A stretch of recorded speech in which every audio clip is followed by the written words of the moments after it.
Trouble. Watch out. Watch you wicked them mahala. Say the wicked them mahala. And go down. Hey.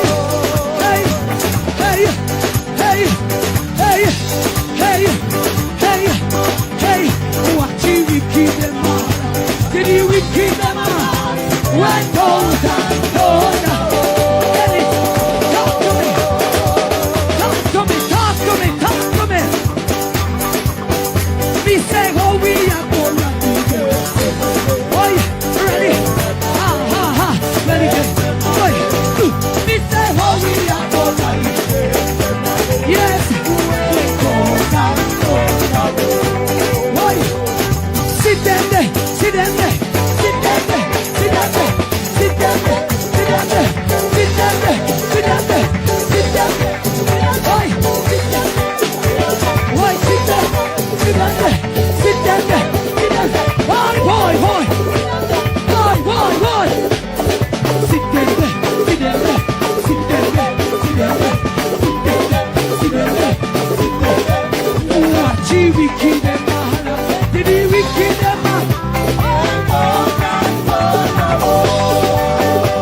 Jesus, are you balance?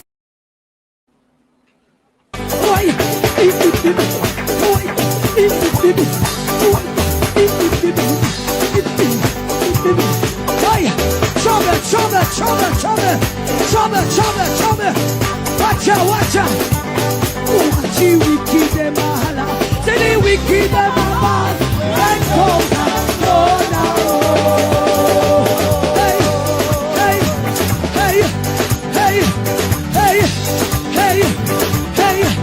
Hey, watch you wicked them mahala. Say the wicked them mahala. And go down.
Jesus, are you balance?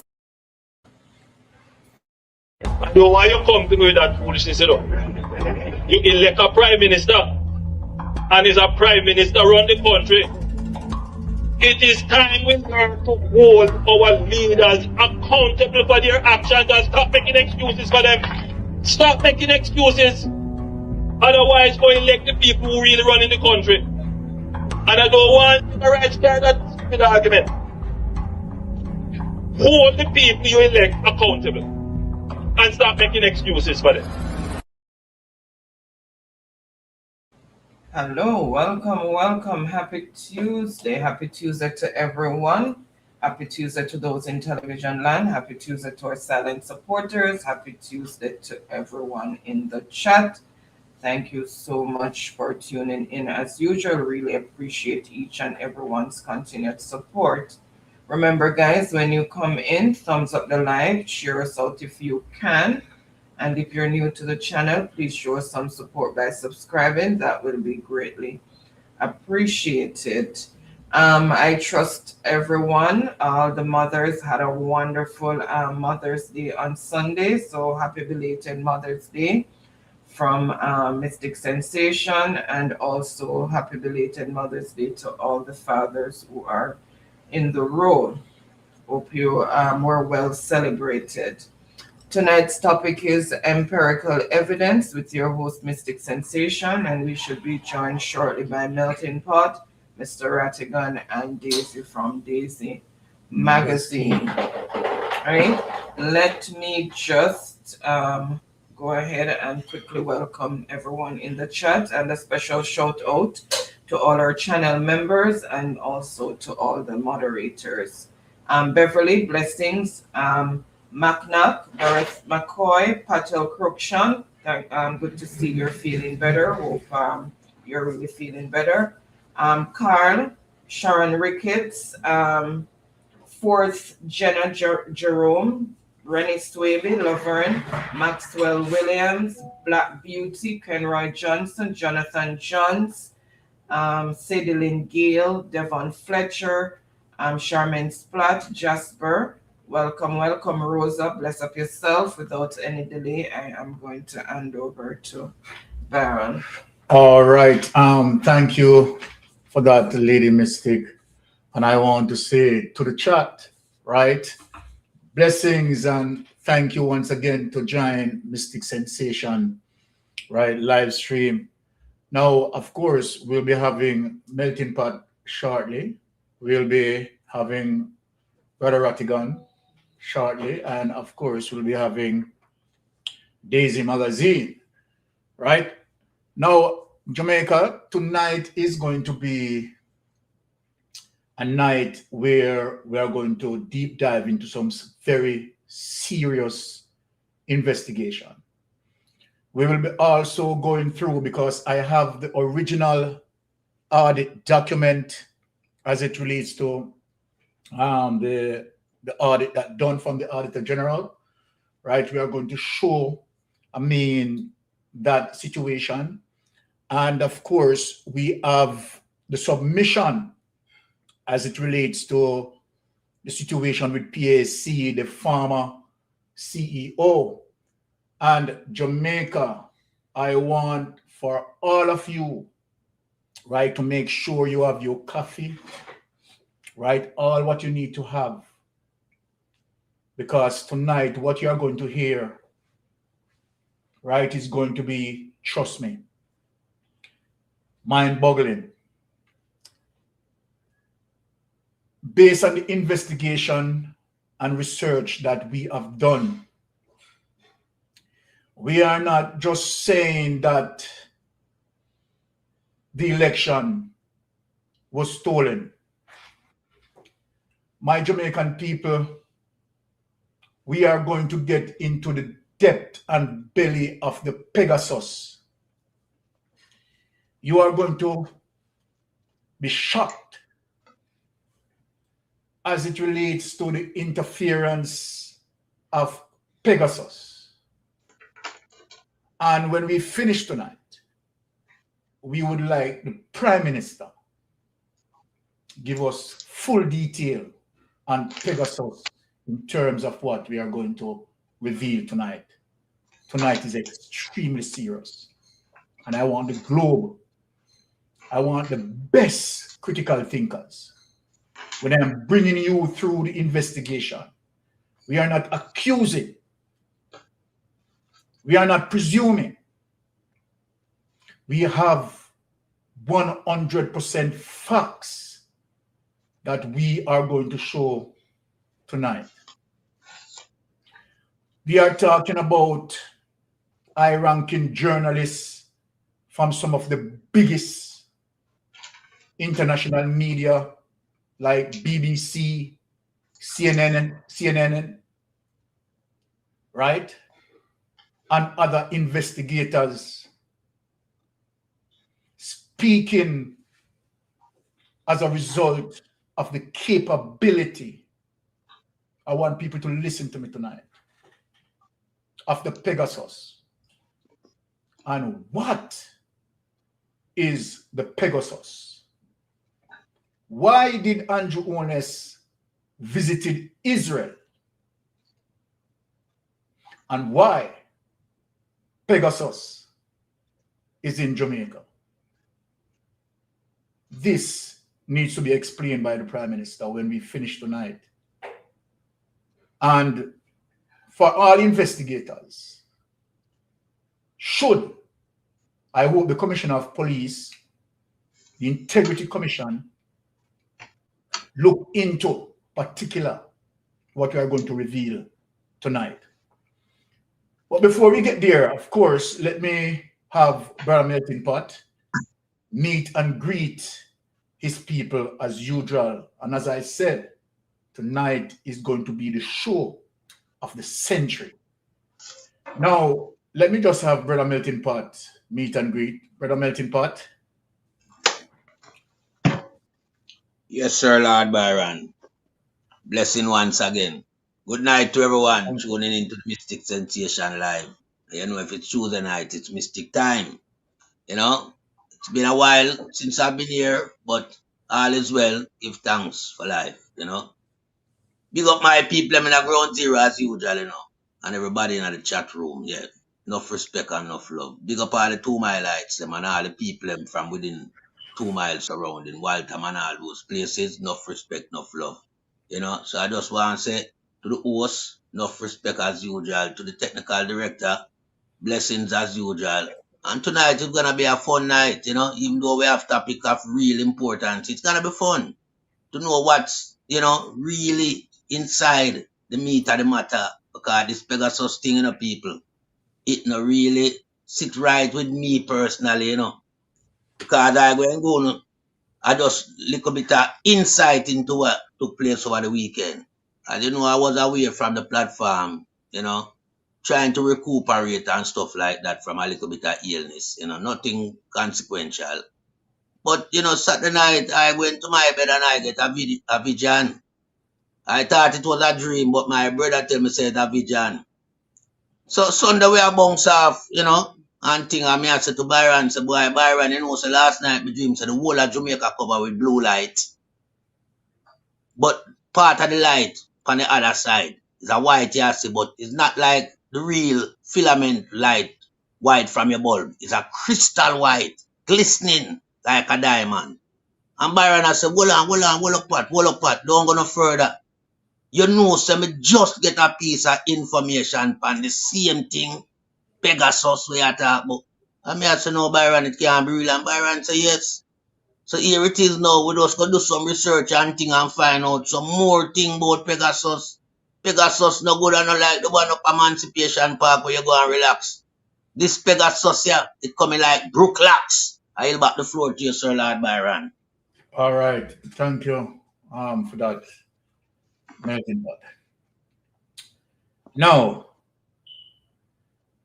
we are going to begin as it relates to, you know, and tonight I am extremely serious to know what Andrew Holness' administration had done to this country. It burned my heart to know that a Jamaican who called himself Jamaican, someone who came from the bosom of the poor, really and truly done the Jamaican people such an evil.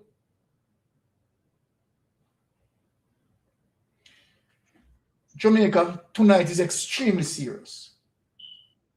And I'm going to show you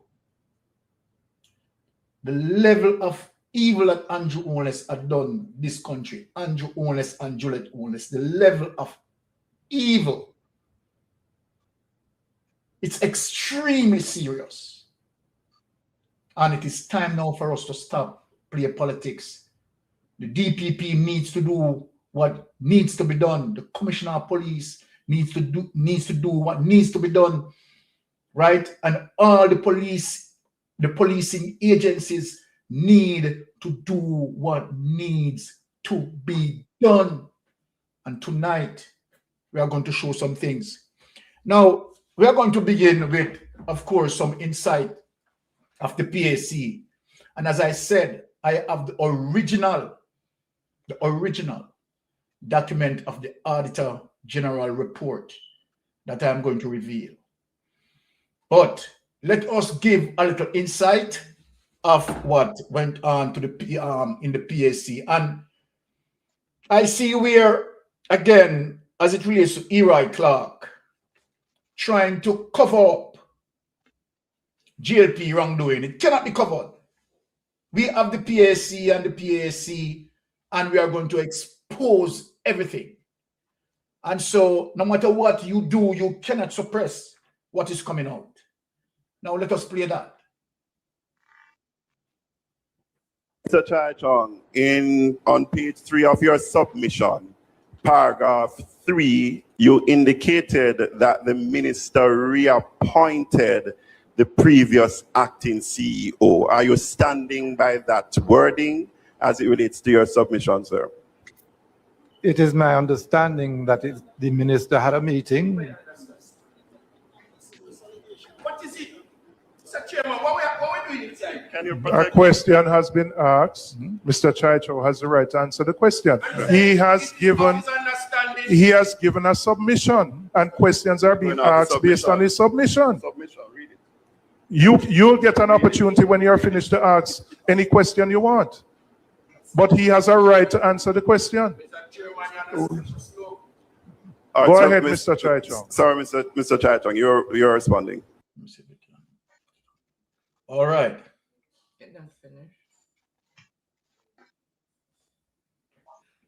Okay.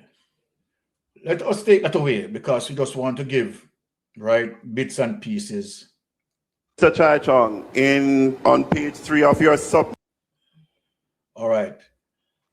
Although I have the original auditor report, Auditor General report, I'm going to show you because there are several things that the observer did not carry. So let me just send this to, you know what? Let me just open the original Auditor General report because I don't have to use the observer because I have the original auditor report. And we are going to get into it. It's a shame, Jamaica. It's a crying shame.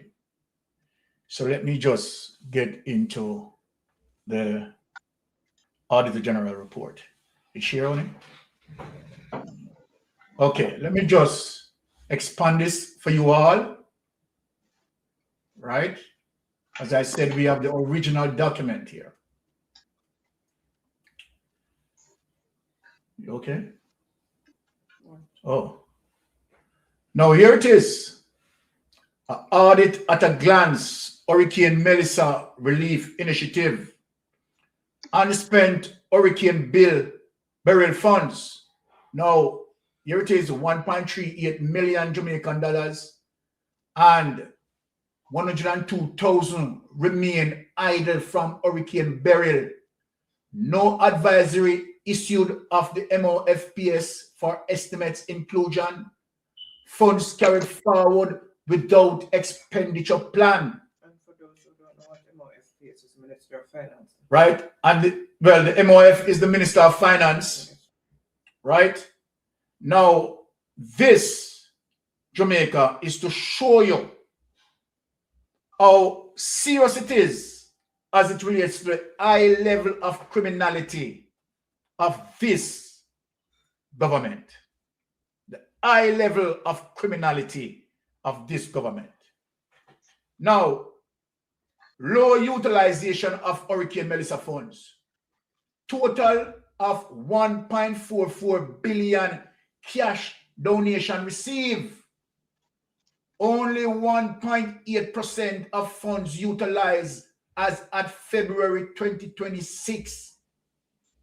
Mighty goodness, 88% uncommitted as at report date. So, Brother Rattigan, I know you just came in, and Brother Melting Pot, I want for you to pay attention to this. The viciousness of this government, the evil of this government. Now, when I heard, of course, Sister Maria came in, and I want you all to, you know, let me just break this and let me just do the introduction before we get into this, because I want the panel to break this down. So let me just have the panel meet and greet who has not meet and greet. We are going to get back to this. Jamaica, this is serious. Now, let us get to Brother Rattigan to... Okay, he's not up yet? Yeah, okay, all right. Let me just get back to the audit. So here it is. A total of 1.44 billion cash donation received. Only 1.8% of funds utilized as of February 2026. 88% uncommitted as at report date. Can you imagine Jamaica? Donation funds. No formal agreement governing 30% retention by the FSI. 15.7 million Jamaican dollars and 298,000 US dollars held beyond 40-day window. Now, this is somebody who wants to build resilience. And you definitely, Andrew Holness, holding back the support, holding back the aid from helping our Jamaican brothers and sisters. This is vicious. Procurement, 167.3 million awarded for re-roofing material. And look at these people.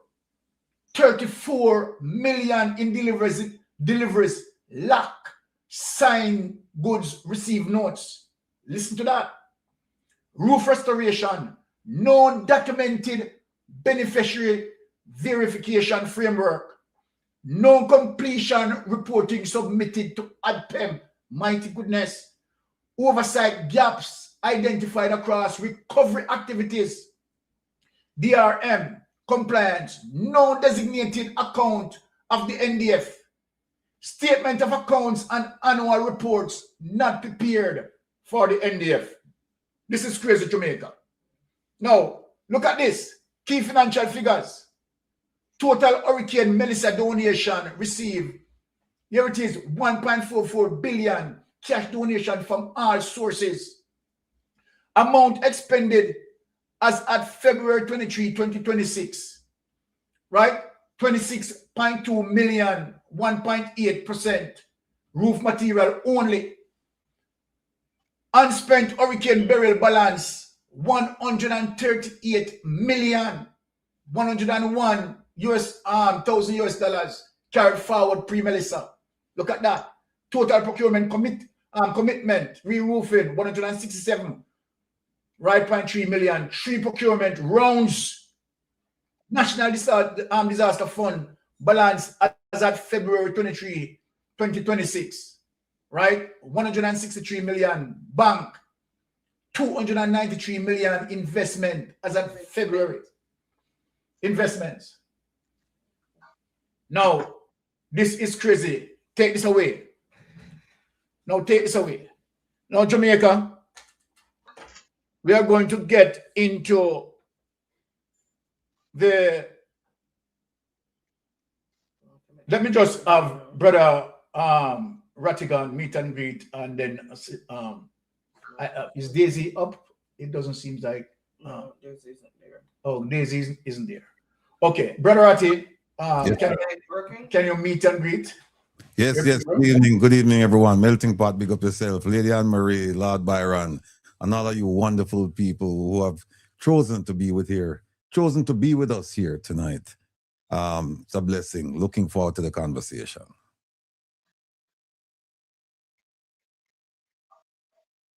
Go ahead, Baron. All right. Thank you. Let us have Sister Maria meet and greet. Maria is not there. Yeah, she's there. She came in. Okay, hold on. Oh yes, sorry. Sorry. This is Janetta. Sorry. Hi. I didn't see it. Let's see. Sorry, let me bring you in. Brother Rattigan, how are you, my friend? How are you, my love? Good to see you. Melting Pot, how are you? Greetings to Sister Anne Marie and Brother Byron. Hallelujah. To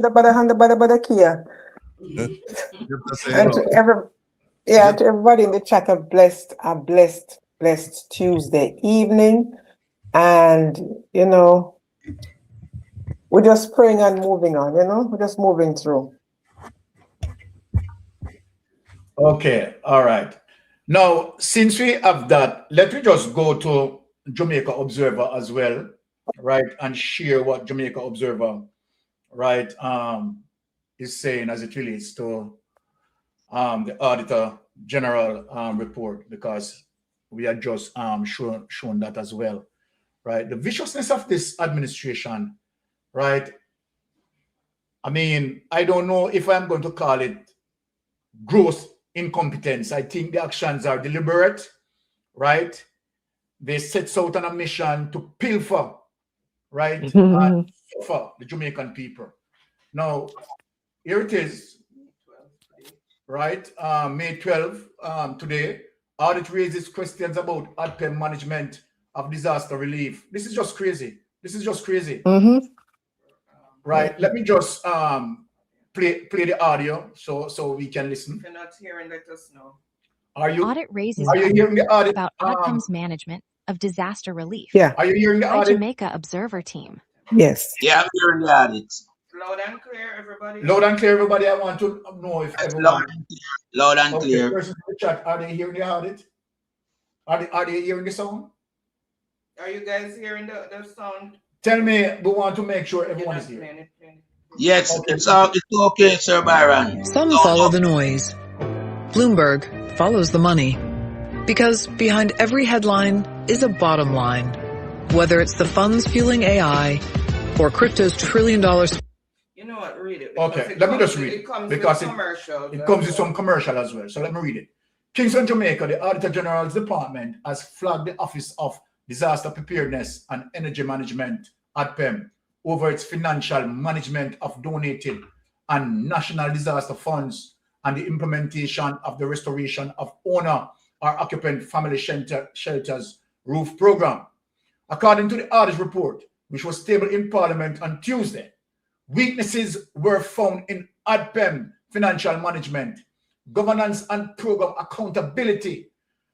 I mean, this government just set to damage the Jamaican people, to hurt them, to steal from them in any chance that they get, right? They are just hurting, damaging our Jamaican people. Now, it highlighted limited transparency over Hurricane Melissa relief resources, noting that of 1.44 billion in cash donation received, only 26.2 million of 1.8% had been spent as of February 23, 2026. So what is the explanation? What is the justification for that? What is the possible justification that Andrew Holness has for this? What is the justification? Now, the audit also pointed to inadequate controls over donation process through a financial services institution, including the absence of a formal agreement for retained funds and incomplete reconciliation. They don't want any checks and balance. And then this is asking us to trust him with Naira. This man is asking us so that Jamaica must put him to be the ultimate power of NARA. Look what this man has done. Right? Look what this man has done. The Auditor General said while the ROOFs program used emergency procurement, there were gaps in supplier due diligence, delivery verification, payment support, and completion documentation, which reduced assurance that the 167.3 million in material was fully and appropriately utilized. You see the tricks there? You understand? And this man is asking us, right? This man is asking us to make him be the ultimate leader, the ultimate power for NARA. This man is a criminal. This man is a thief. The Prime Minister is a thief. And I'm not hesitating from saying that. The audit noted that ADPEM is the central agency responsible for emergency response and recovery operations. It sought to examine whether ADPEM effectively ensured the transparency and accountability of resources received and utilized under the Hurricane Melissa Relief Initiative. Andrew Holness himself break down checks and balance and accountability, ensuring that there is no checks and balance and accountability. This man sets out to damage and hurt Jamaican people. I just don't know why. In addition, the audit evaluated the adequacy of internal control system designed to prevent and detect potential fraud, listen to people, waste and abuse of public resources during disaster response and recovery activities. The report focused on the financial management of donated funds, the utilization of the funds to effectively respond to citizen needs following Hurricane Melissa, and highlights further gaps in oversight of the National Disaster Fund. And there it is. NARA has no policy or anything that is going to help those who are affected. This Andrew Holness is the worst. This man is evil himself. This man is Satan himself, Satan in personification. There's no justification in terms of what the Auditor General is now exposing. No, nothing like that. Now, let us take that away. Before I make the panel come in, let us get into more deeper matters as it relates to, as I said, I also have the submission from Mr. Chai Chung. Yes, Jamaica, I have the submission from Mr. Chai Chung. So we are going to go into the submission itself so that everyone can see the submission. This is a disgrace. This is a disgrace. Here it is, my Jamaican people. Jamaica, let us stop from playing politics. Let us stop from playing politics. Andrew Holness and his administration out to flatline Jamaica. How to, rob Jamaicans from their sovereignty. Andrew Holness is the enemy of the state. No two way about that. Enemy of the state. Now, the chairman of Public Accounts Committee, University Hospital of the West Indies, November 2022, December 2023. Right? I was appointed board chairman by the Minister of Health in November 2022. The UHWI board that I chaired was seated in December 2022 and acting until December 2023 when it was dissolved by the Minister of Health. People, I want you to listen. As I said, this is the original submission. During the tenure of the board, a number of challenges facing the institution were discovered. Let us go through all what being discovered as it relates to this kleptocratic government, this banana republic. You understand? This government that sets out to steal taxpayers' money. Now, number one, the previous board had not met since June of 2022. Want to hear that, people? Number two, the previous CEO had resigned effective October 2022 and a replacement had not been seated. Look at that. There was a governance conflict with the senior director of clinical services, who by establishment serves as the chairman of the medical committee, who is an ex officio member of the board, while the CEO, to whom the senior director should report, does not sit on the board. You hear that now? You are going to tell me that Christopher Tufton doesn't know this, doesn't aware of this, right? This is a disgrace, Christopher Tufton. Now, the last annual report of the board seen was from 2015. That is when the People's National Party, right? The last year spent in office. The last audited reported seen was for 2018. The last audited report from 2018. What sort of governance that this Andrew Holness administration is running? What sort of governance? What sort of controls that they are putting in place to protect taxpayers? They are making sure that they remove all controls, all checks and balance. Muslim Integrity Commission doing this is robbery, high seas robbery, right? And as my wife said, they cut the brake line. No, number 6, there was not an accepted strategic or operational plan in place. You know, I hear this, Jamaica, you know, I hear this, This that take place within the Ministry of Health, you know, as it relates to UHWI. Now, number 7, clinical assurance documentation and measurement were deficient are not communicated to the board. What sort of ministry Christopher Tufton is running? What is Christopher Tufton doing? Now, 8, management had challenges developing a budget for approval by the board. Almighty God, the institution operated at a significant deficit and had fallen behind in its payment of employee and employer statutory deductions. What?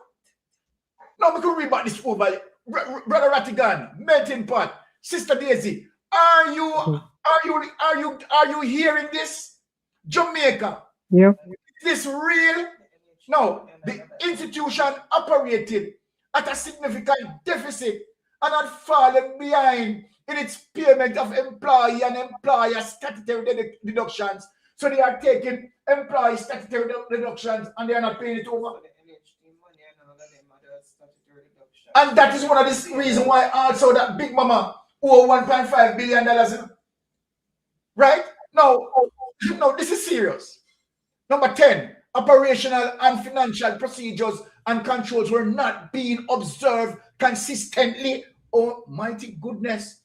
Staff amenities and accommodations were in a poor state of repair and in some cases totally absent. No, staff morale was low, exasperated by a management culture of intimidation and bullying.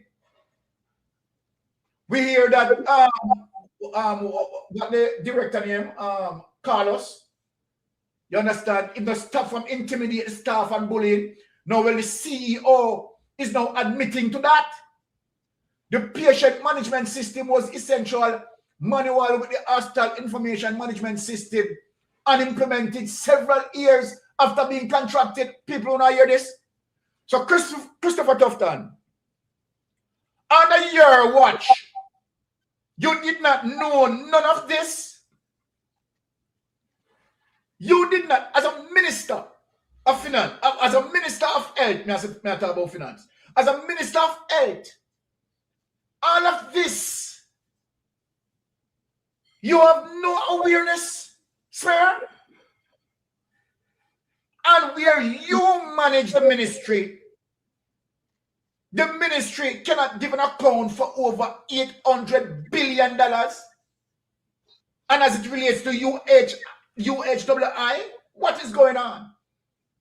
This is an open, there is no key to the treasury. Let us go in and let us just take at our will. Nothing can stop us. And you, Andrew Holness, come talk about bureaucracy. Bureaucracy is stopping you from doing all of this. But no, look at this criminality that taking place. Let me ask you a question, Andrew Holness. Did bureaucracy prevent all of this? The bureaucracy, when you want to tell people that it is the bureaucracy cause you not to be doing or complete projects. Let me ask you now, have the bureaucracy stopped all of these? All of these? All of these? Eh? Andrew Holness, come talk to us. Right? Criminal network you're running. Right?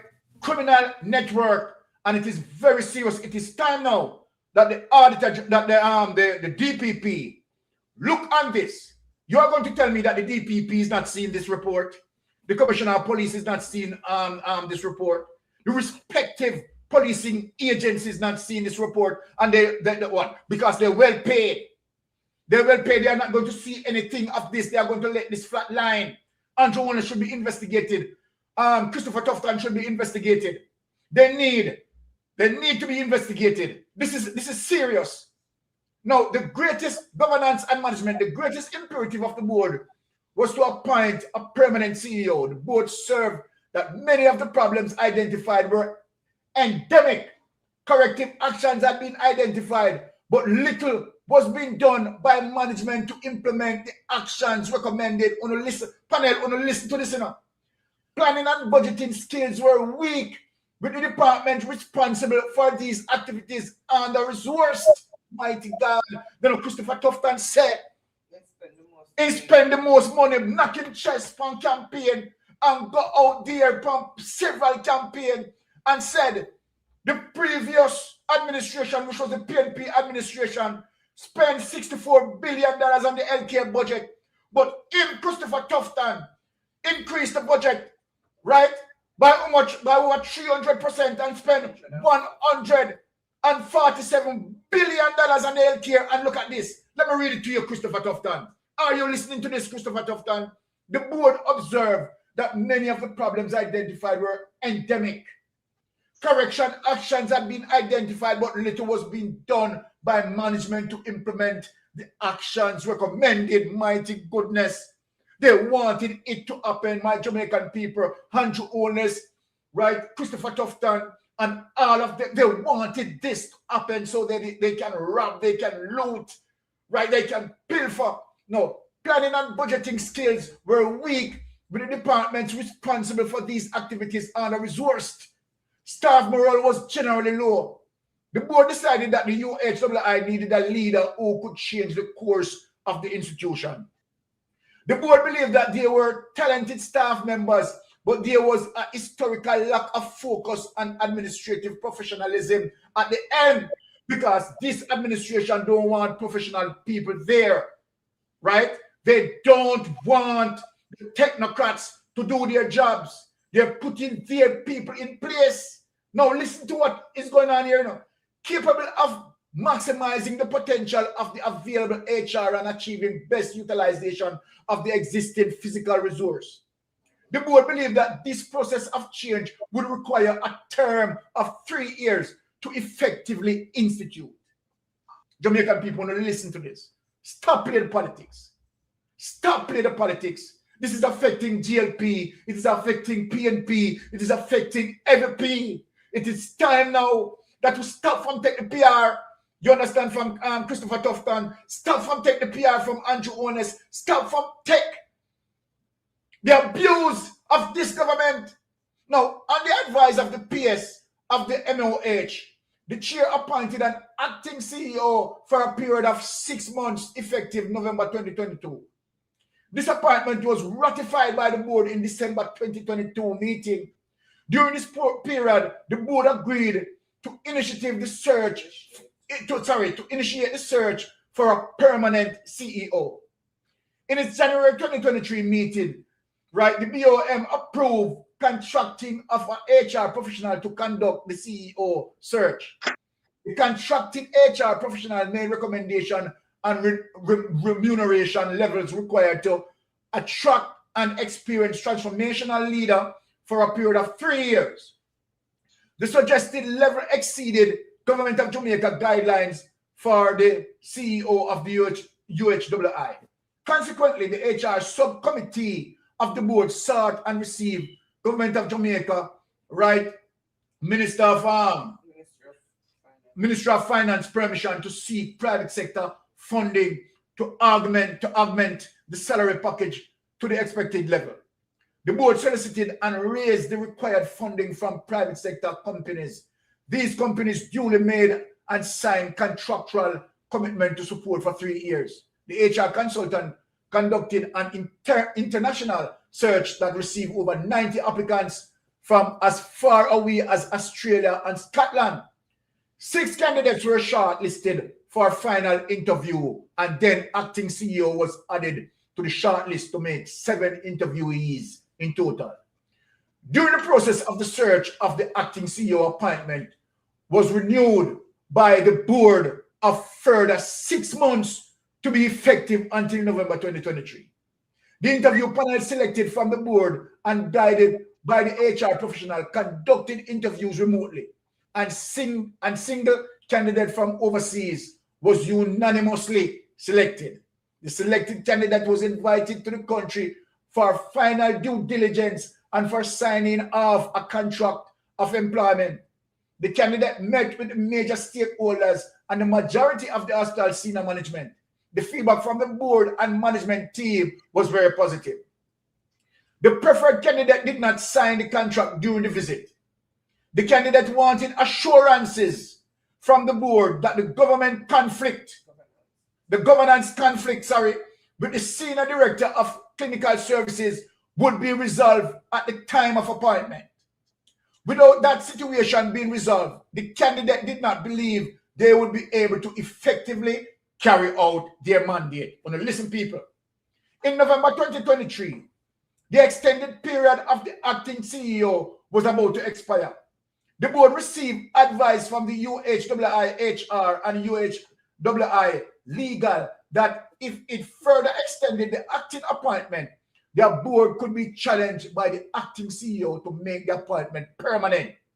Based on the advice received, another senior director of the UHWI was appointed by the board to act as CEO, as the board did not want to compromise the permanent seating of its choice for CEO.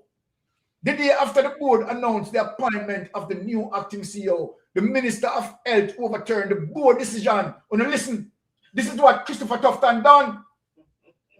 Jamaica, this is what Christopher Tufton done to put in his people to criminalize the entire process. Let me read it over. The day after the board announced the appointment of the new acting CEO, the Minister of Health overturned the board decision and reappointed the previous acting CEO. This led to my resignation and that of the deputy chairman. So tell me now, Jamaica, Christopher Tufton is complicit in criminality.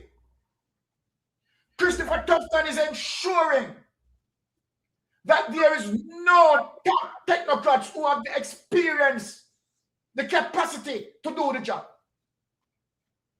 But nepotism, through the process of nepotism, Christopher Tufton puts who he wants to put there. This man is speaking the truth. This is what submitted to the PAC. And we have the document. This is what been submitted.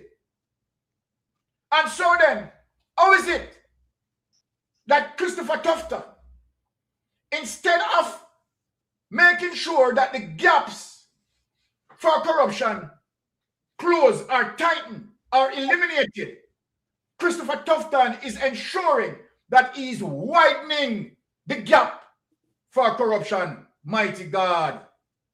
Jamaica under heat. Shortly after the reappointment of the acting CEO, the board that I chaired was dissolved. You hear that, people? Governance conflict with the position of Senior Director of Clinical Services. There existed a governance conflict with the Senior Director of Clinical Services having a board seat, while the CEO, who does not have a board seat, reported to the board. The hospital act state that the Senior Director of Clinical Services is to be a full-time employee of the hospital. All full-time employees report to the CEO, who is held accountable by the board. Now, you know what this is showing you? Resemblance of Andrew Holness, as it relates to NARA, want ultimate power. You understand? To let in the pirate, fly the gate, and let in the pirate. This is the very same thing that Christopher Tufton had done. The very same thing that Christopher Tufton had done. The conflict was further added to as the Senior Director of Clinical Services, instead that he reported to the board and not to the CEO. This assertion was not accepted by the board. The objective of the clinical governance cannot be achieved in isolation or in conflict with the other areas that are controlled by the CEO. As per the established organization of the UHWI, the Senior Director of Clinical Service must report to the CEO and work as a part of the management team daily and strategically. So Christopher Tufton breached norms, broke the rules. The HR subcommittee of the board investigated this matter, but unfortunately did not resolve the issue before the board was dissolved. Because, you know, a bad man government. The clinical head should be custodian of the process of the clinical governance to maintain high standard of care. But Christopher Tufton don't want to deliver high standard of care. Make sure nepotism and cronyism and skullduggery, right, is the order of the day. Nepotism, cronyism, and skullduggery is the order of the day for Christopher Tufton. So then he could, of course, take $80 million and gave it to his Benz Punani. That's what taxpayers' money has been doing. Going into their pockets, right? Employing their friends. Now, continuously improve service quality and foster an environment that promotes excellence in patient-centered care. Development and delivery of this process can only take place in conjunction and cooperation with other areas such as finance, workforce, estate. The board reports from the Senior Director of Clinical Services in this integrated approach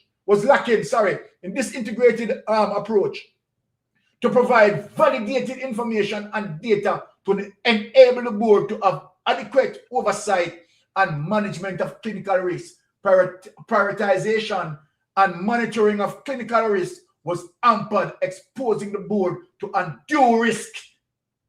Without the transparent and rigorous review of the service information and data being available to the board, it was also difficult to manage any accountability.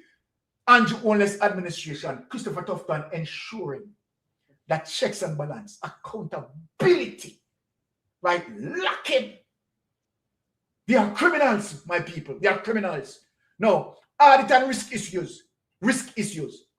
The need to have external audit brought up to date was critical. The 2019 audit had been completed but was being withheld by the auditor as payment for the services were not completed. You hear that, Jamaican people? Jamaica, you hear them something here? You hear them something here?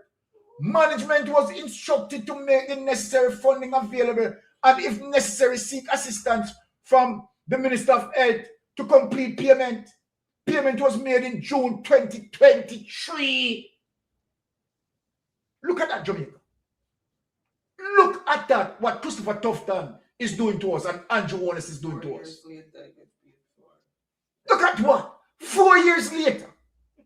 Look at what Christopher Tufton and Andrew Holness, and today I heard in Parliament, right, that he's doing an excellent job. But Ira Clark, the two ladies that you experience, they have done an excellent job pushing cocaine through the airport. And so then, do we expect to hear anything better from you when your two misses found guilty of pushing cocaine through the airport? We are exposing everything tonight. Management was also instructed to prepare bid documents for the 2020 audit. The tender was completed, and with only one company responded, the 2020 audit was awarded. There was a number of additional areas of concern highlighted by these subcommittees of the board. It was decided that the resources and time would not allow are to be addressed immediately. The board decided to focus on 3 areas that could have the most impact.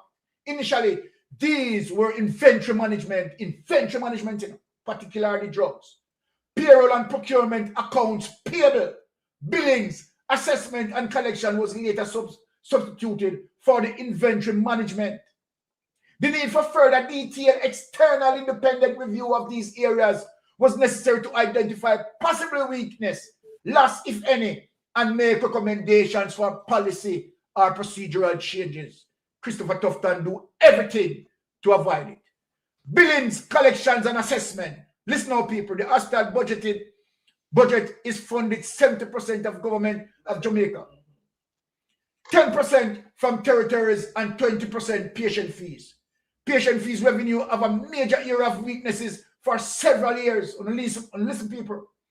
The weak performance in this area is one of the major factors contributing to the financial woes of the UHWI. Listen up, people. We have the evidence over here. In October 2022, accounts receivable, which were made up primarily of patient fees, were 13.5 billion with a bad debt provision of 8.9 billion. Mighty goodness. It was reported that between 35% and 40% of patient fees are assessed, and of the remaining amount, 30% is typically not collected. This equates to less than 45% of collection on possible patient fees. The significant impact that improvement in this area could have on UHWI financial health led the board to authorize a more detailed external independent audit of the billings, collections, and assessment department.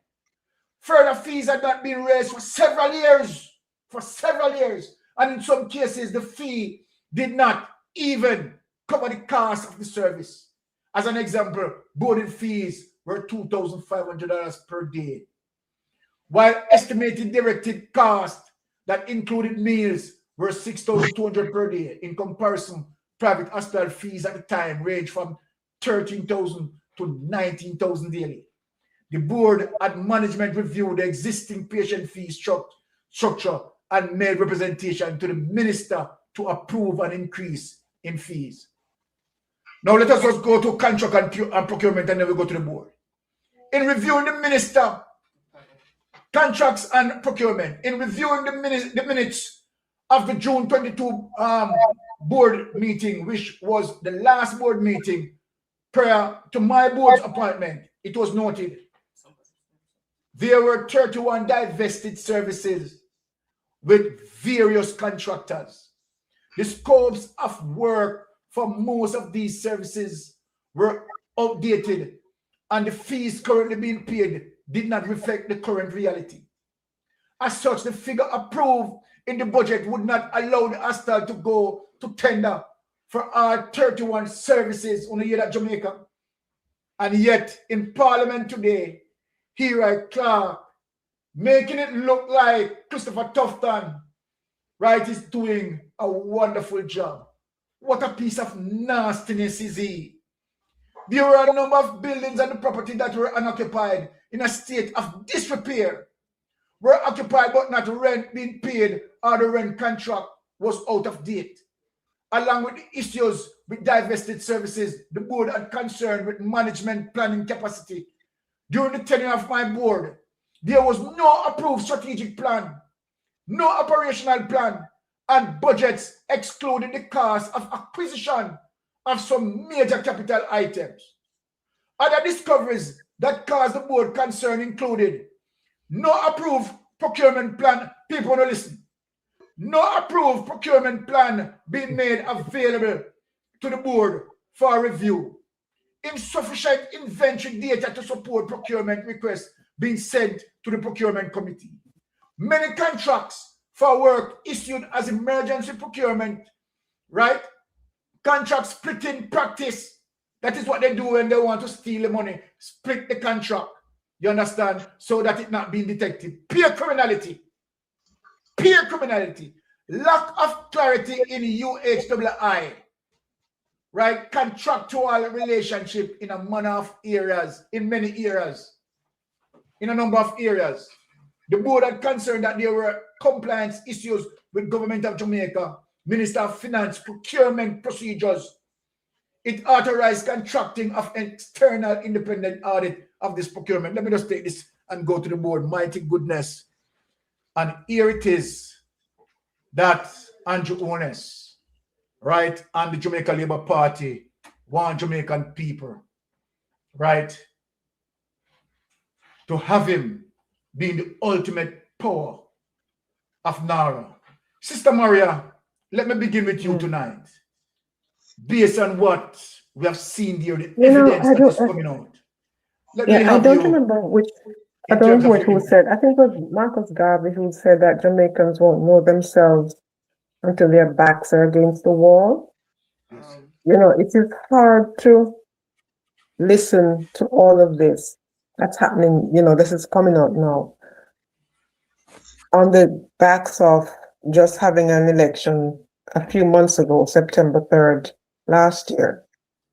And so much information was out there about what this current administration, you know, was doing and how it was impacting the people's lives in a negative way. And the same persons who did not vote, sold their votes, or voted for this administration are the same persons who were going to hospitals that are broken, driving on roads, walking on roads that are not fixed, going to schools that are broken, dealing with the police, dealing with law enforcement that is constantly attacking the youth among them. And it is you know all of that, and you come to you read all of this and you see what is happening. You say, but they all knew that. So why have they condoned and justified this behavior? So, you know, when you listen to Hero Clark's outburst, as well as Xavier Main is under investigation. He took the Integrity Commission to court. You know, so when you see these people who do not have a moral ground upon which to stand, trying to sully the reputation of an honorable person, you know, it boggles your mind. And they are not even addressing the issues in the report that are damning and an indictment against the Minister of Health and the ministry itself. They're attacking a person with frivolous statement, you know, and you have to wonder when will the bottom in this bucket fall out? Because there's so much happening, so many things happening that in a true Westminster style of governance, these persons could not still be there and doing these things and getting away with it. It would not happen. It certainly wouldn't happen. And the thing is, when you stop to think about the situations in the hospitals, the Cornwall Regional, Beryllium Regional hospital overruns, lack of medication and all of that. And what is the minister busy doing? Wasting taxpayers' money talking about jacket and oral sex. So that is where his mind is. And if that is his lifestyle, that is experience, whatever, you don't have to put on the Jamaican, that's a private matter. That taxpayers' money should not be spent on those things when you need the money to buy beds, when you need the money to buy medication, when you need the money to buy equipment. So I don't know what's going to happen and who is going to be willing to stand up and lead the charge to hold these people accountable. But this current situation is so unsettling in more ways than one. And we just have to pray and really hope for the best and hope Jamaicans who cannot say they do not have access to information, because the same information that you're putting out here, Rattigan puts it out, Andre Stevens put it out, Portland Spice put it out, Lonesome put it out, so many bloggers putting out the information. And it is available on this. They can access it on the same device that they are using to stream iShow Speed and to do their TikTok dance. That's the same device they can use to edify themselves, because at the end of the day, it's their lives and the lives of their children and their children's children that will be impacted the most. All right. Of course, let me have Brother Melting Pot say his input, and then we go to Brother Ratigan. Brother Melting Pot? Yes, sir, Lord Byron. I must say, you know, I am 100% certain that my Jamaican people did not cast the vote for this type of, you know, treatment being handed out to them. And that include the labor rights them as well, you know. But and secondly, the PMP win the last general election. So the changes was, you know, inevitable, and the people made the change. But we know what the government did. The government used mechanism and other ways and means of stealing the general election. So what is happening now to my Jamaican people? It's not that they were blind or fooled into thinking that, you know, the Jamaica Labour Party administration could have offered them anything better than what they were getting in the previous two administration, the previous two term rather. Yeah.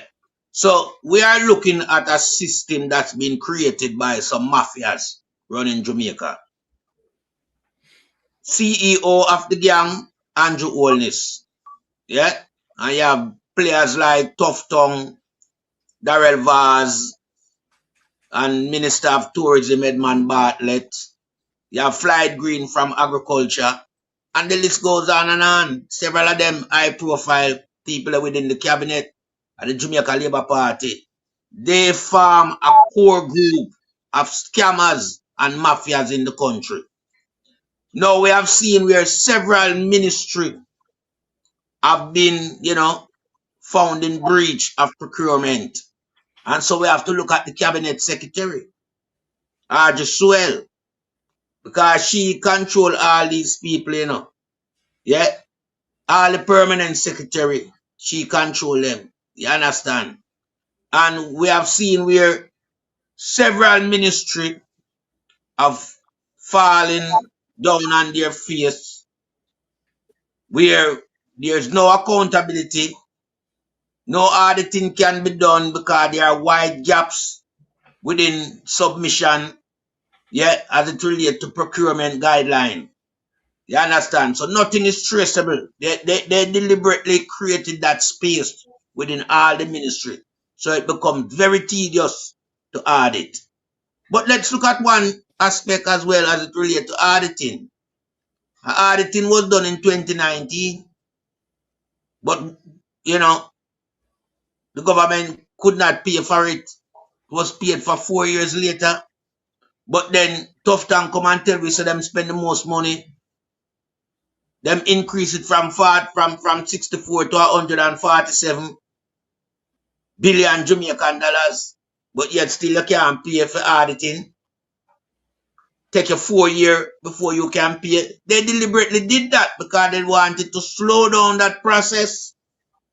So we are looking at a mafia government, and I've been telling my Jamaican people, yeah, Jamaica is now being, you know, used like a sponge, yeah, to absorb all type of corruption, yeah. And then when the government ready, them squeeze out back the same sponge, you know, and release the corruption for the people. So it's a system now where we have to get rid of. And we can't just get rid of the system just like that. We have to put these people in responsible for the system behind bars. Because it can't be that all the ministry, all of a sudden, them just break down, you know. Now, when you hear what's going on up at UHII, yeah, a very poignal institution as it relates to Caribbean and, you know, international responsibility that institution has to offer, because that's the university that train up people within our region, you know. Yeah, and it's not a university that Jamaica responds for 100%, you know. But Jamaica ravish it, destroy it because of corruption. When you hear of all these things that was happening up there, no accountability, nothing done over a period of time, vast period of time. Yeah, when you talk about between the period of 2022 to 2023, yeah, where the CEO, yeah, speak about the previous board not met since June 22. Yeah, it come back. The previous CEO resigned October the 22nd, and no replacement for a long period of time. You have point where the last annual report of the board seen was 2015. Yeah, the last audited report seen was 2018. It come back, there was not an accepted strategic or operational plan in place. No, you can't have an institution and you don't have strategic and operational plan in place. So what is happening? How do you run that institution? You must have strategic plans in place to operate the place. Staff amenities and accommodation were in a poor state. Can you believe that, my Jamaican people? An institution like the UHII fall down into this state of disrepair, where the staff amenities and accommodation were in a poor state. So not even the staff been taken care of. There's no priority even for the staff of the institution where the working condition is acceptable. Under this government, the working condition was deplorable. Salary reduction taken from the staff but not being paid over to the tax administration. I will see that trend right through Jamaica with Big Mama and various more people being, delinquent in their tax compliance. So we have a system in Jamaica now where we have to get rid of. And, it's going to take a mighty long time, but the process is well underway. And we are seeing it more and more every day where information is coming out on this government, highlighting their lack of governance. And as such, they must be held accountable. And I yield back the floor.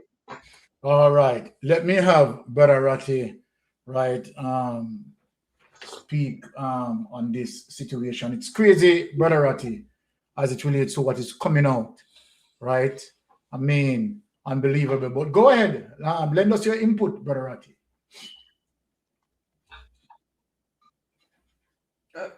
Can you hear me? Can you hear me? Yeah. I listened to you read the report. I read it along with you.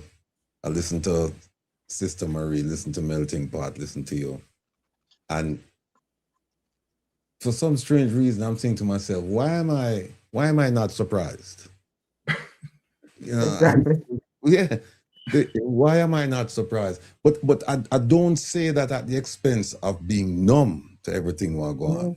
Because that is what happens to a lot of Jamaicans. Because this is just another story. And watch, next week, or not even 2 weeks from now, next week, there'll be another incident of corruption. And people going to forget this one. And that is the role that we play now, that we have to make sure these things are not 9-day wonders. That we have to go back to the drill, and we have to go back to the fertilizer, and we have to go back to the bus, and we have to go back to all of them. Because there's a tendency, to kind of look at scandals as a 9-day wonder. Come on this week, and then next week, you have the PAC, the PAAC, the Ethics Committee, the Parliament, and something going to come out next week. But people, this is a biggie. We're talking about health. This is a biggie. And you think that when you think about the health sector in Jamaica, that Cornwall, but Siwania, Senator, this is Cornwall Kingston. This is what this is. This is Cornwall Kingston. It's terrible. I mean, listening to all of this, it is abundantly clear to me. No, I suspected it, but based on what the gentleman wrote and what he testified to today, it's abundantly clear to me that the Minister of Health knew what was going on. Yes. He knew what was going on. First, we know that a third of the board is appointed by him. And he gave the impression that, yes, I appoint people all over the place. And so I can't stand there over their shoulders and watch them. I delegate. But here, he knew what was going on, because when the gentleman approached him, what did he do? Him turn him down, and then him dissolve the board. In fact, I heard Leroy Clark today saying that's a euphemistic way of saying you were fired. You know, keep on saying he fired you. You know, and it was Leroy Clark or Xavier Main, one of them, one of the two. Yes. Yeah, the two antagonists them. But the other thing that struck me is the patient bill. Was it 13 billion and only 8 billion outstanding? 8.9 billion. Yeah. The question I have to ask is, where do they expect poor people to get their money from? Where poor people go and get this money from when them come at a public hospital to get service? Where them go and get this money from? Some of them, that's why them end up there. Them don't have no money. That's why them end up at a public hospital. So how you going to have a collection agency come here? One of the things they talked about was, you know, collections.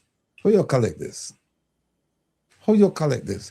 And then the conflict between the medical officer who wants to report to the board and not the CEO. Mm-hmm. As a result of that, they lost a very qualified candidate from overseas. Yes. Mm-hmm. We have to resolve this before I can come in, because otherwise you just going to tie my hands right here. I'm going to be a failure, and I have my reputation. So I can't deal with this. And that was deliberately done. That was deliberately done because they figured out this. If this man come inside here, I'm going to see all kinds of things and liable to start talking, and we're going to have a problem. So you know what? Let's just keep the reporting structure the way it is, which is one of the impediments. It was impediment to progress. Where, you know, accountability. The guy said, oh, the medical officer said, I don't report to CEO.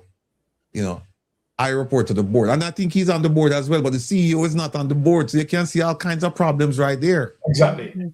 So, and then another thing that struck me was the auditing system that they said they paid so much money for, and they never implemented. Yeah. Years later, by then it's outdated. This, ladies and gentlemen, is typical of this administration. This is not something that you can just sit back and say, well, you know, everybody makes mistakes. And so, you know, some mistakes were made and we're going to clean it up. Pick a ministry. Pick any ministry. Just pick a ministry. And you know, it's so sad. And that's why what we do is so important, because people are not reading. People don't consume information the old-fashioned way, which is to read and understand and all that. They don't. They do it social media. They listen. And a lot of it is just salacious things that they're interested in. But if you go back and you read the Auditor General's reports, and that's reports, plural, and you go and look at some of the stuff put out by the commission, you will find a lot to keep you busy day in, day out. So, my people, it does not look good, but it is life. And the question that we have to ask is, now that this is exposed, like you mentioned earlier in the opening, you say, hey, look, where is Mocha? Where is the police? Where is this? Where is that? Who's going to prosecute? Where's the DPP? Who is going to prosecute this? That's it. Therein lies the problem. We can identify the problem, but then when it comes time to say, okay, let's deal with this now. Let's put some people in prison. Let's make some examples out of these people. Then it's just, you know. All right. Brother Ratty, let me ask you a question before you dim it. Now, if this was to happen in the United States, what would happen? First of all, the Inspector General would be on it. That's the first thing. The Inspector General, because they have one for every portfolio, the Inspector General would be on it. Then there'd be a referral. Then the FBI would probably get involved in it. And a whole host of other agencies would get involved in this. And I can tell you, the as bad as, and believe me, people, America is not perfect. America has a whole heap of blemishes. Whole heap. But I can tell you this much. The report you just read, if that occurred here, people, even before a report came out, you know what you would say? People would go turn in resignations, and you'd hear the typical line is, I want to go and spend time with my family. When you hear that, you're in a big trouble. When you hear that, I want to go and spend time with my family, you know? And no, this, I'm telling you, if this happened here, people would be in big trouble. Big trouble. But look, just before I go, but look at what they did with the man who put this report out today. You saw what they did with him today in Parliament. Yes. They want to rake him over the coals. Asking about some travel thing that MP, somebody P, and there was a spouse attached to it, and this and that. And I said, they must move away from the issues that really affect the people, which is what we just talked about. Them start talking about sense and asking about the age of somebody where him higher and who was it? Distraction, people. Distraction. But we'll keep the focus on it. All right. Now, yeah, but 1 second about Rattigan, you see how unserious these people really are, because when you listen to Hero Clark and Xavier Main specifically, you know, they're tarnishing the reputation of a decent and honorable human being, you know, who did the right thing. Yes. And this is the person that they are trashing for a minister who is well afoul of the law, who is not doing anything. And you talk about things that could not happen in America, despite all its challenges. But they like to talk about the Westminster style of governance that they pattern everything off. It could not happen in England, Canada. It just couldn't happen. Because right now, Keir Starmer is facing his own protest in England, and he's not doing a percentage of what Andrew Holness is doing in Jamaica, and he's facing his own problems. So it really, this talk about, oh, we practice the Westminster style of governance, it's garbage, and they need to stop it because they couldn't do it and still be in power. That's true. Let me just say one quick thing, Mystic. One quick thing. I was so proud of Julian Robinson today. In finding voice today. You remember the incident in Parliament between him and Pernell Charles Sr. when Pernell started to wile him up, and him said, "No, I'm not sitting down." And Pernell Charles called him a liar, and him said, "No, you don't. My integrity and my reputation like that." And he stood up. Well, today, I say, yeah, I see Julian come back because Hero Clark come to disrupt the meeting, you know. Yes. Come to disrupt the meeting. Yes. And him handle him nicely. Nicely. And shake me and say, yes, Julia. Yes. All right. Well, love that, right? Now, Jamaica, right? I want you to lend me your ears, right? For at least half an hour. What I'm going to take you through Jamaica, right? We have the evidence that we are going to present, and it's for you to deduce. We are going to be discussing the Pegasus, right?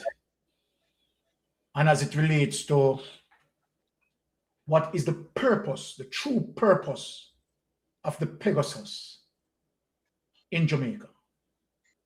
We are going to show you, as it relates to evidence, that the Pegasus was created by Israel.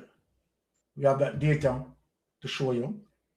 And we are going to show you the main objective of the Pegasus. Jamaica, you are going to shock. Now, let us give, right, Jamaica and the diaspora, right, Andrew Holness' visit to Israel. Let us play that and remind Jamaica.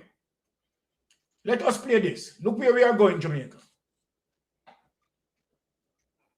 Let us play Andrew Holness' visit to Israel.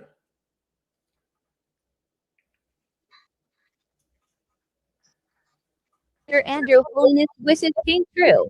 Deal with the devil. Listen carefully. Well, Prime Minister Andrew Holmes, welcome to Jerusalem. It's good to see you and your delegation. I think this is the first visit ever by a Prime Minister of Jamaica to Israel, so it has a double significance for us. Our relations are always friendly. We appreciate the fact that in the you didn't join the recent vote against Israel, absurd vote in UNESCO. But quite beyond that, we're talking about extending our cooperation. We just did for just the brief few minutes that we spoke. I can see all the potential for cooperation in a variety of fields that relate to economy, to security, to technology, and this is something that we eagerly are interested in doing with you. There is a natural affinity between us. We're both democracies. We each have our own challenges, but we flourish under challenge, and we'll be able to, I think, to provide a better future for our people if we cooperate. And this visit is a hallmark of cooperation. Jamaica once again condemns the heinous October 7, 2023 attack on Israel.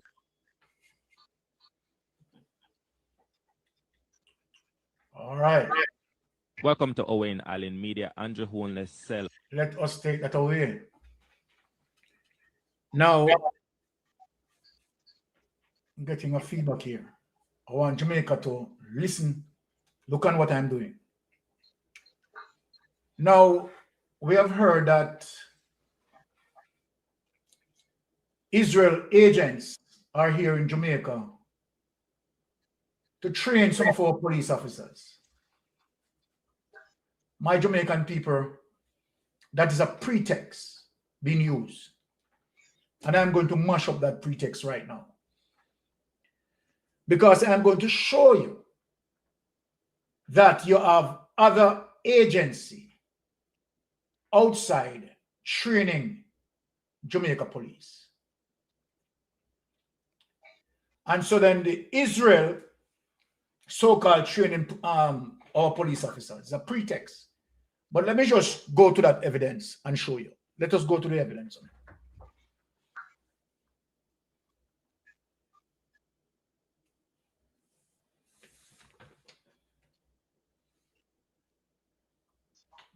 No.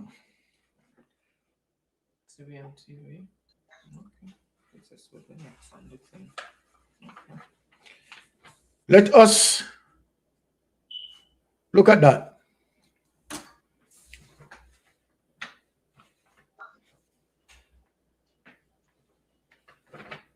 All right.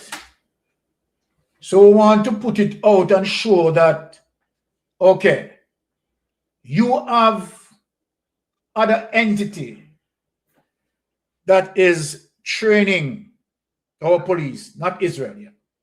Is to get a further boost to fight crime, as a partnership between Jamaica and a company from Ireland is set to help the major organized crime and anti-corruption agency track criminals. Speaking with CVM News, newly minted ambassador to Jamaica from the Republic of Ireland, John Concannon, detailed the move set to take effect this summer. The United States? Certainly. This is with MOCA, and it's in the area of technology, using artificial intelligence to help the whole area of major crimes unit. And it's a partnership between the Jamaican government and the American government, whereby they're using the best of technology to bring all of the data sources they have together to look to see, okay, how can they identify trends using artificial intelligence. We met with the team of the Jamaican government today, extremely impressive people, and they've been through a long process. Identified the company in Galway, which is actually where I'm from myself, in the west of Ireland, called Siren, and now they're engaged on building the software, and it will go live later in the summer with a company from the United States, and also enabled through a partnership with the United States government. So it's very, very positive. Yeah. Jamaica is to get a further boost to fight. So now we settle that the Israel agents, right, are not here training police. The Ireland agents are doing that. So we have that clear. We have that sorted out. Now, let us listen to Draws Davis speaking about Israel, right? Agents being here to assist with training our police. So we are showing the conflicting stories now. Here it is. George Davis, solving crime, Israel may have the answer. This is what George Davis is saying. The private sector organization of Jamaica is set to host a summit on fixing crime and has insisted that the leadership of both the governing Jamaica Labour Party and the opposition People's National Party be in attendance. Further, the PSOJ is demanding that both sides sign whatever outcome documents are produced by the summit to legitimize their support for the agreed approach to arresting a situation which sees 5 Jamaicans murdered each day. So I wish the PSOJ every success with this move.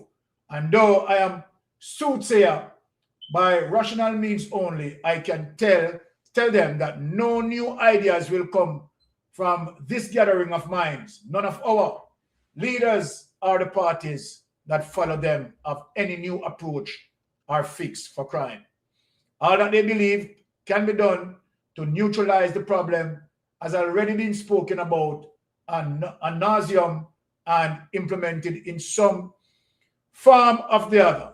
Locally, there are simply no new ideas left, and the PSOJ summit may only get the parties to agree on correction and detention measures of those suspected or found guilty of murder, illegal gun possession, or any various shooting-related charges.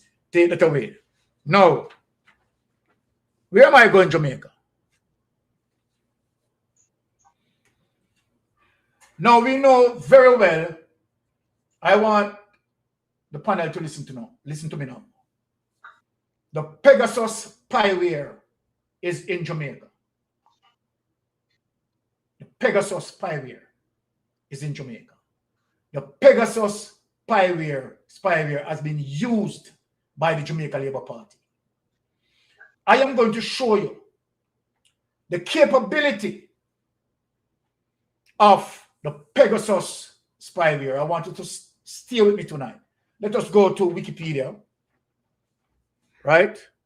The Pegasus spyware.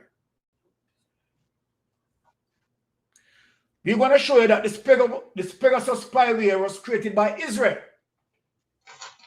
Here it is. The Pegasus, right, is spyware developed by the Israeli cyber arms company NSO Group that is designed to be covertly and remotely installed on mobile phones running iOS and Android. While NSO Group market Pegasus as a product for fighting crime and terrorism, governments around the world have routinely used spyware to surveil journalists. Jamaica people, I want you to listen to this. Lawyers, political dissidents, and human rights activists. The sale of Pegasus license to foreign government must be approved by the Israeli Minister of Defense.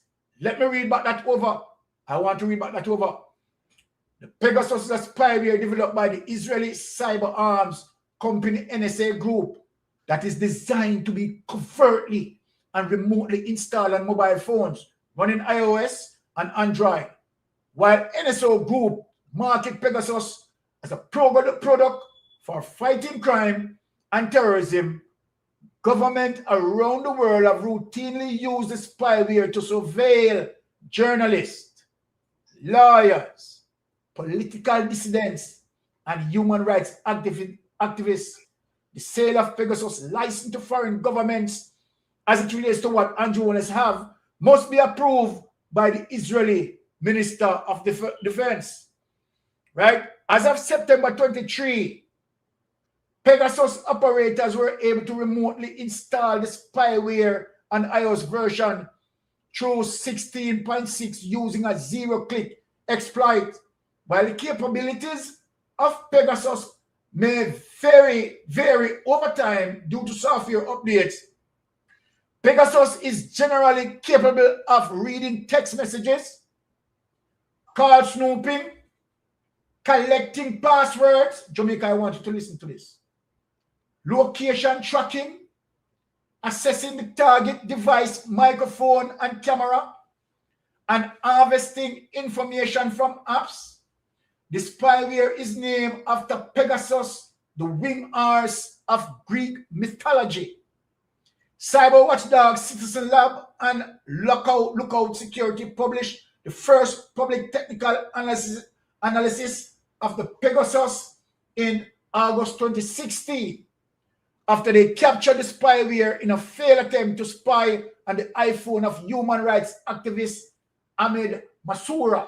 Subsequent investigation into Pegasus by Amnesty International, Citizen Lab, and others have garnered significant media attention, including in July 21 with the release of the Pegasus Project investigation, which centered on a leaked list of 50,000 phone numbers reportedly selected for targeting by Pegasus customers. Take this away.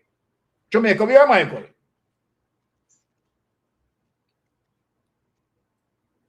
Right? Now, this is where am I going? And Jamaica, you're going to shock. Pegasus, and this is one of the reasons why Andrew Holness, Darrell Vaz, hands and gloves with Pegasus. Pegasus' primary objective, Jamaica, let me tell you, what is Pegasus' primary objective? Pegasus' primary objective is to change the result of general elections. Brother Ratigan, I wanted to hear that, you know. Melting Pot, I wanted to hear that. Sister Maria, I wanted to listen, because we have the evidence. The primary objective of Pegasus that Andrew Holness and Darrell Vaz, licensed by Israel Authority, is to change the result of general election. I am going to show you evidence that Pegasus has used over the world, involved in many countries, changing their general election result. Not only that, I am going to show you the investigators who speak with the people who created Pegasus, and you are going to hear first-hand knowledge by themselves telling you what they have accomplished. Now let us go to the documentary.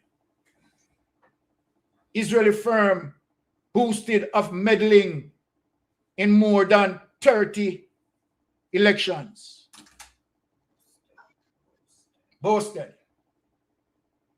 Now we have the evidence, my Jamaican people.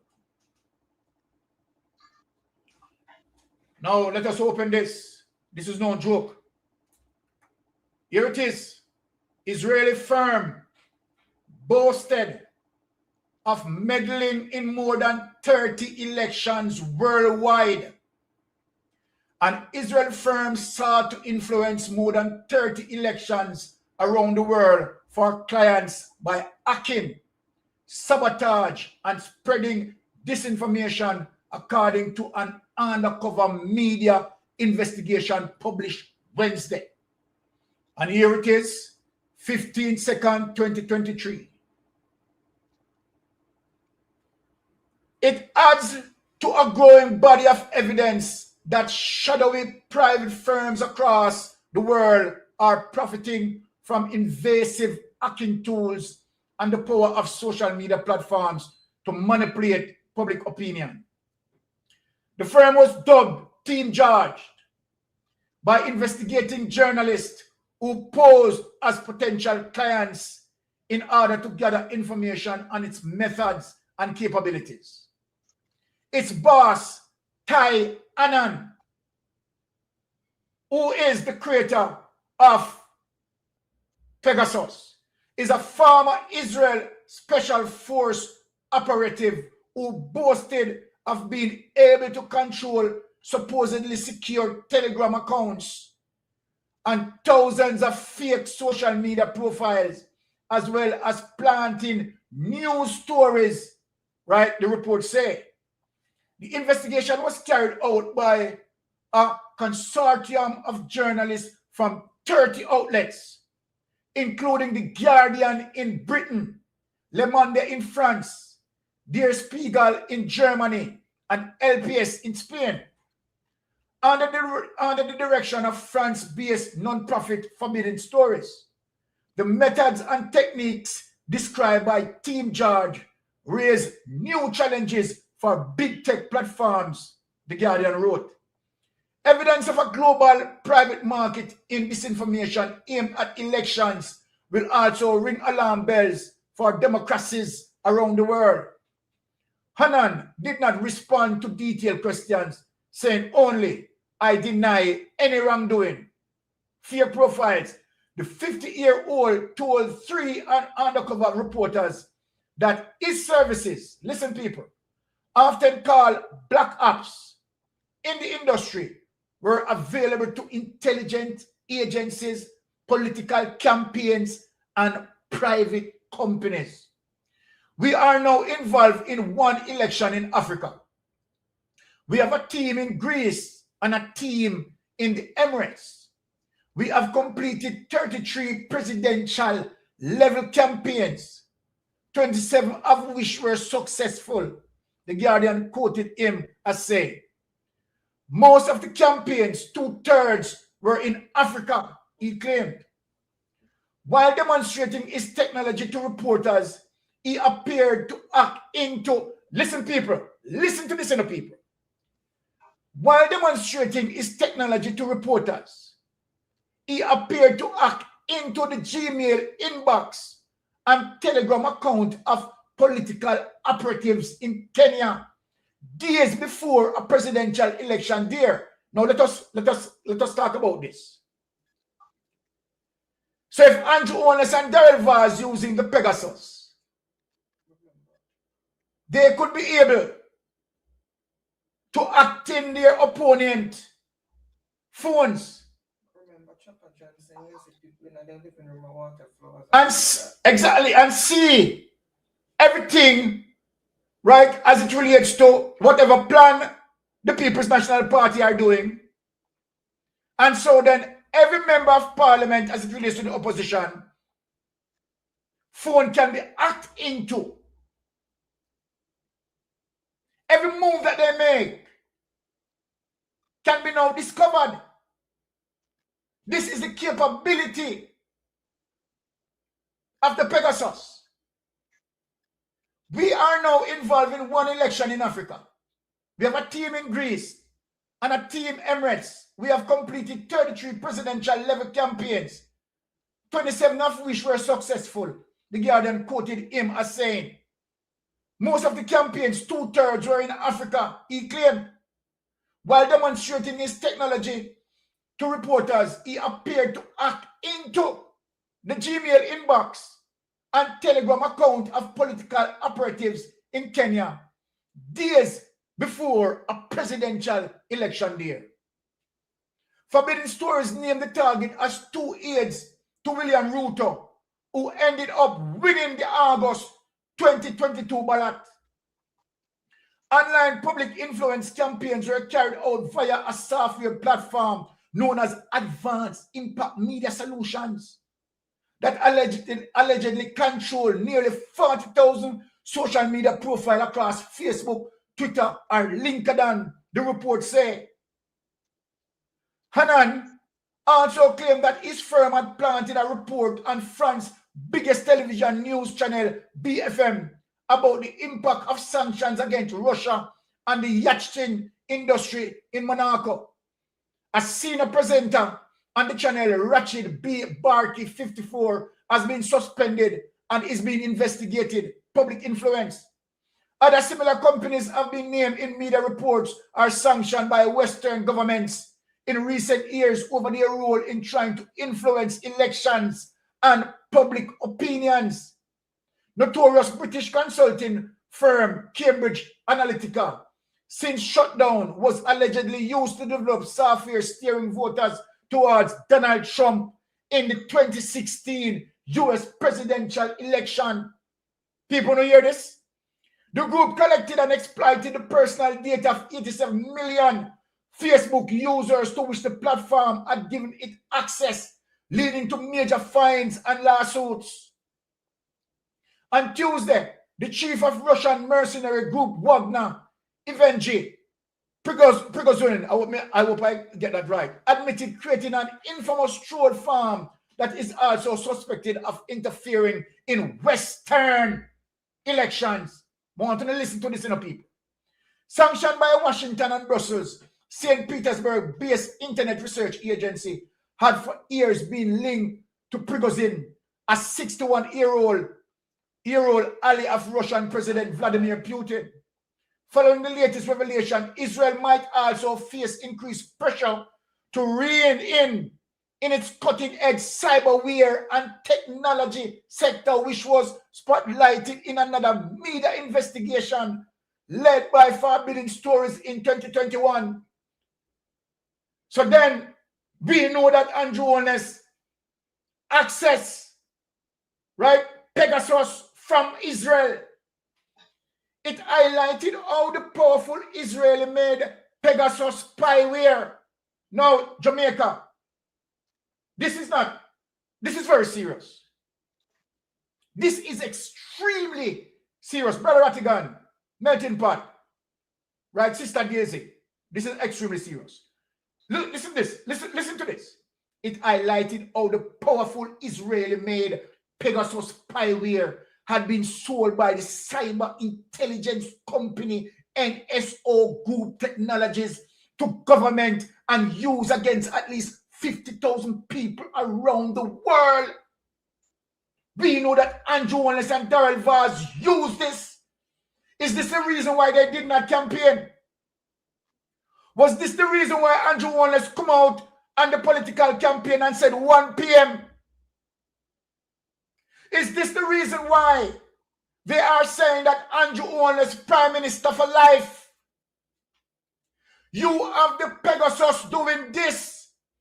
It highlighted how powerful Israeli-made Pegasus spyware had been sold by cyber intelligence company NSO Group Technologies to government and used against at least 50,000 people around the world. We have evidence of this.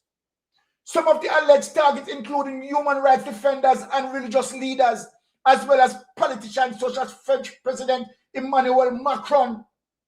Forbidden Stories is a collaborative platform set up in 2017 at the initiative of French documentary maker Laurette Richard, with the support of Reporters Without Borders, and bring together more than 30 different media from around the world.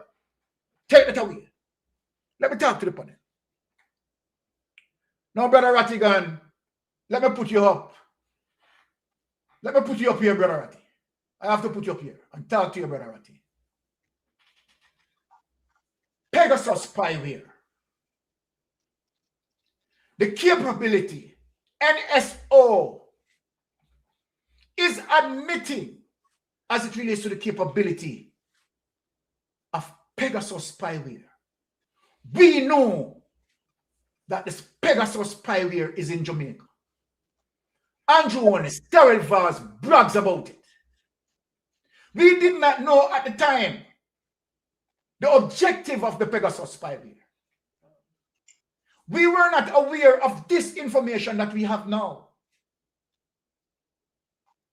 So when you look at the capability of the spyware, you look at what it has achieved. Government being contracted to Israel has utilized the Pegasus spyware in terms of the advancement, in terms of winning their general election.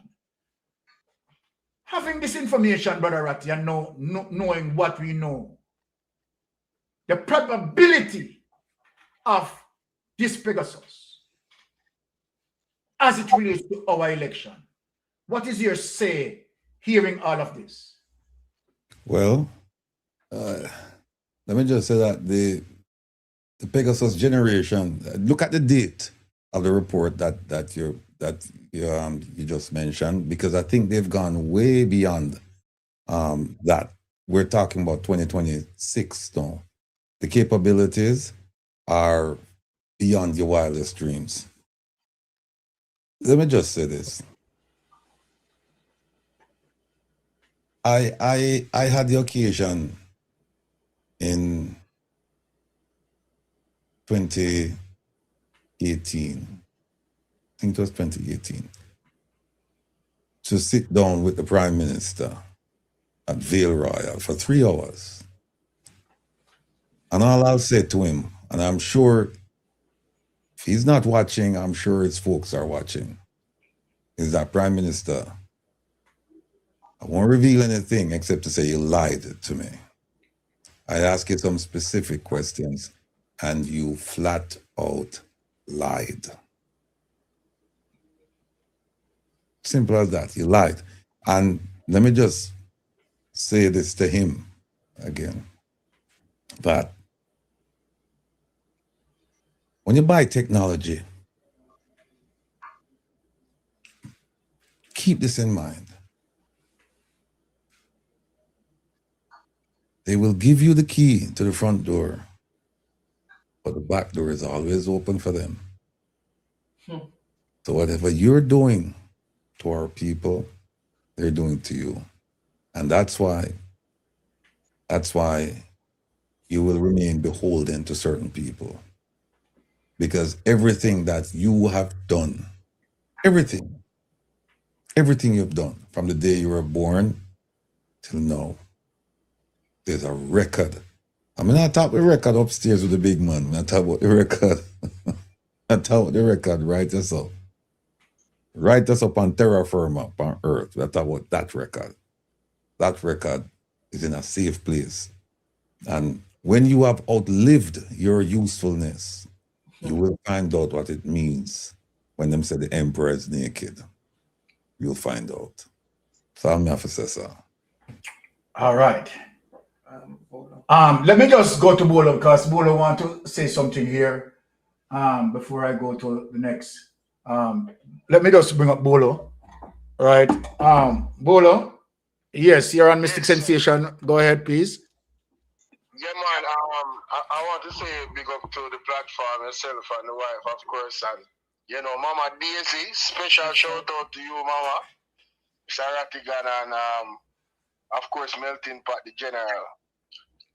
This conversation is a serious conversation, and I've been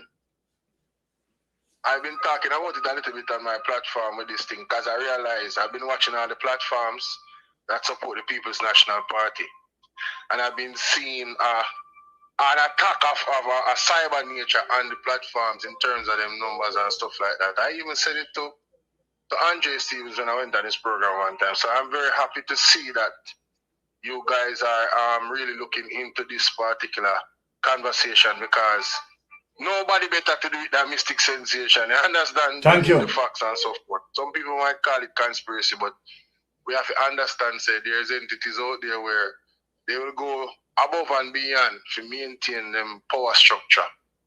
You understand? It's not a normal thing. So, you know, Mr. Wilratigan say the record is there on the earth, but I want to tell Andrew say it's the record where upstairs in for worry about more than anything else. If you feel like a joke, just watch this year 2026 going into 2027. In time I run very, very short. That's all I have to say. You understand? So big up yourself, Mystic. Blessings, my brother. Blessings. Yeah, man. All right. Well, Jamaica, before I bring in Sister Maria, right, this is dangerous because I'm going to have Brother Milton Pot anchor this for us. Now, I have to say something here, Brother Rattigan, before, right? Now, based on what we know about the Pegasus now, and if, as it relates to the objective of Pegasus, and that what it is used for, wouldn't this be a constitutional breach against the right to privacy? I want to speak back to you, Brother Rattigan, because you are the lawyer. Yeah. Isn't this a constitutional breach against the right to privacy? It Isn't is. this also a constitutional breach against the rights of every citizen to vote freely without intimidation or outside interferences? Yeah, absolutely. No. Isn't it the primary responsibility of our government is to ensure the safety and security of every single Jamaican? Yes. No. Yes. So if this, that's enshrined in the Constitution. so if this being done, Brother Rattigan, would you say to us tonight that this is a treasonous act committed by the Prime Minister? Yeah. If he's using, and there's evidence coming from his mouth and from others to indicate that there's something going on there, because if you remember, he made a speech one time where he said, "We know where you are and we can't find you." Remember when he said that, right? And he said it with, said he could see people in their living room watering that couple said that, and all of that. right, and they said it with a lot of confidence. They said it with a lot of confidence. But you know what? Let's go back to the trip to Israel in 2017. Nigel Clark was on that trip, Dr. Nigel Clark. The Ministry of Arbin Hill was on that trip. Michael Lee Chen was on that trip. I don't remember who else was on that trip, but here's something. The readout was that Israel was going to help Jamaica with what? Was going to help Jamaica. One of the things was with agriculture. Agriculture. Yeah. Have we seen it? Have we seen it? No. No, we know why. And if you remember, what did Michael Lee Chen say? He said he went there to drum up business and that he was depending on BB, which is Netanyahu, to open the doors for him so that Jamaicans could come and do business, and that he was planning on coming back the following year. Right? We didn't say, we don't know if that trip materialized, but the one thing we do know is that the Prime Minister, if that trip took place, he wasn't on it. He wasn't on it.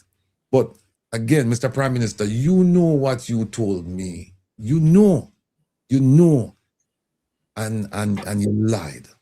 You lied, but that's okay. You know, in the fullness of time, all of this will come out. You know, it's okay. All right. Let me go to Sister Maria. Sister Maria, we are on a dangerous theme tonight as it relates to the subject matter, right? It is not any of us, right, who just speaking loosely, right? We are showing the evidence what out there with the Pegasus, right? We know that the Pegasus created by Israel. We know the objective of the Pegasus, what it's been used for as it relates to changing the result of general election. We know very well, Sister Maria, that the Pegasus is in Jamaica. And we know that Darrell Valls brags about the usage of Pegasus. Likewise, Andrew Holness.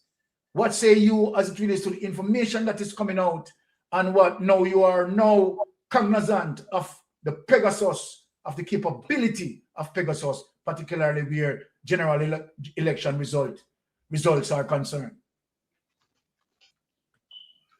Okay, you know, it's a terrible person who copies, and they copy so much that they copy the person's name.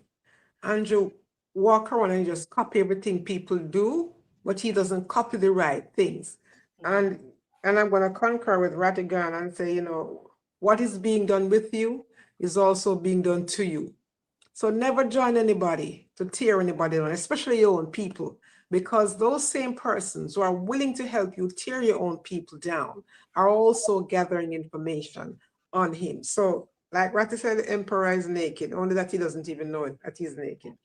But rather than use this for harm, why not use it to find the missing children and all those persons who go missing on a daily basis? Why not use it to solve unsolved crimes? Why not use it to really publish the current murder rate of the crime statistics in Jamaica? Because they can use it, since it is so good for them, and they're using it against the Jamaicans. Use it to solve crimes. Use it to make sure you put out correct statistics about the crime rate. Why not use it to help identify the persons who are bringing cocaine into the country? Because how many times you hear the pounds of cocaine that is being found and nobody is being arrested for it. If they arrest anybody, some regular person down the road, and no ordinary Jamaican is not going to bring in that kind of cocaine. So why not use it for that purpose? And then they will be doing something that you can applaud them for. But if they're using it against their own people, then I dare say to Andrew Holness, TikTok, because your day is coming, and it's only a matter of time before all your dirty laundry will be aired by the same persons that you're wrapped up in bed with. Exactly. This is serious time, and let me just move to Melting Pot, who is going to anchor the subject matter for us. Brother Melting Pot, this is extremely serious as it relates to the capability of Pegasus. This is not mystic sensation who is just saying something that, right, off his top of his head. This is not Rattigan saying anything off the top of his head. This is not Sister Maria. We have the information, investigation done by journalists, investigation done by iPro investigators, and bringing out all of this. And we hear from the man himself who created the Pegasus. Is Bragzin, the man himself who created the Pegasus, is telling the journalists, right, what he had done as it relates to involve in general elections worldwide. What say you as it relates to your input, Brother Melting Pot? Well, this Pegasus spyware is a very serious crisis that Jamaica have now hanging over its head. And I mean, we have heard the Prime Minister on more than one occasion speak about Pegasus in a vague way, telling us that he has the capability to find you wherever you are, but not telling us what was the capability. You understand? But now we know it was Pegasus. Now we have to sit down and ask ourselves the question, why would a Prime Minister from a little third world country in a peaceful zone like the Caribbean try to access the service of Pegasus? I mean, we have to look at it, on a detrimental scale, because we have seen where the landscape of governance in Jamaica has changed from a professional side of things to a dictator side of things. This is how we see Andrew Holness as a dictator. And it's simple, because if you, as a leader from the Caribbean, find yourself in a country like Israel, yeah, it tells that you have some agenda, because we have never had any bilateral government agreement policy with Israel, not even in the regard to sports. So when I hear that Andrew Holness go down there and them come back talking about agriculture and all these things, I know they were lying through their teeth from the outset. I know they went down there to utilize what the Israeli government was using to govern their people. You see, we hear him talk about training security in Jamaica, the police. That doesn't come from going to Israel. Yeah? Because when you look, you see where they have gone to Ireland and utilize those persons running that scheme from Ireland, their method of training Jamaican police. What we know he has gone to Israel to do, to change up the police uniform, it looked just exact like the Israeli police uniform, the one that Jamaican police are wearing.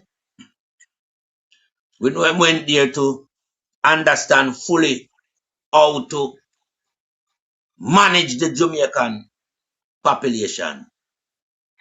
And when I say manage Jamaican population, not in a healthy way, but in a bad way. Because this guy, Andrew Holness, don't have nothing good for the people in Jamaica, All him have is evil thought and evil intention. And who is the best man to get that from? Benjamin Netanyahu. Because that's how we operate. So, the Pegasus spyware tell you say government over the world use it. And what them use it for do? Put surveillance on journalists, human rights activists, dissident, and journalists and all those type of people. Track your phone. Keep listening to your message. Know your location. Now, when a government does that, it tells us that the government is encroaching on the people of its country. Privacy. Why would Andrew Holness and his administration want to track even the journalists them phone? Why would want to track the lawyers them phone? It's something going on fundamentally. Because, him have to keep abreast as to what is going on in the country, Him want to know the politician them on the other side, what them a do, what them a say. That's why, as Sir Byron said, you never see him really have a manifesto when him a campaign. Him just campaign loosely because him have the mechanism and the tool. And if you drag back your memory, Agintai say him can be prime minister for the next 40 years, because 8 term him give him. And we even put the thumb on and say then if I'm 50, I give him 40 more year and 90. Because all of them secretly was gloating about Pegasus. You hear Bushrat come and say them now surrender the country under no circumstance. We know that. But we was thinking more than likely that this guy, Dushan Chavadia, was the guy behind it 100%. Him play a role so much. Him is the Pegasus are the big problem in our election. Pegasus meddle in our election affair. And you could know what to do on the day where to go, as you see. And, everything was just done in an orderly fashion. You even hear people within the studio panel at Revo and NNN talking about certain member of parliament that was going to surge. I've never heard that terms being used in our general election process. Surge? Oh, you can predict surge. You cannot predict a surge. If the trend on the day show you that your opponent steadily is holding you all the way up to the nitty-gritty of the counting, oh, you can surge. But we see it happen, and we have to ask the question. Now we know there's a lot of corruption within the Jamaica Labour Party, And the simple reason why them have to be involved in corruption is simply the fact that the matter that they have carried out a lot of corruption in terms of stealing the taxpayers' money, undermining the citizen of Jamaica and things like that. So while you are creating corruption, you have to also protect your corruption. And Pegasus is the spyware that is protecting Andrew Holness and the Jamaica Labour Party corruption. And the way they're trying to protect themselves is by continuing to be in government portfolio, where they can't lose an election because they have the mechanism to steal the election, where they can go and find the youths them and, analyze the youths them at all costs. We're not seeing any form of arresting because this leader that we have in the country is leading on the pathway of a dictatorship style of governance. Yeah, where he's untouchable, he's the ultimate guy. You cannot go against him and his plan. Everything he formulates, it must be on his own agenda and on his own terms.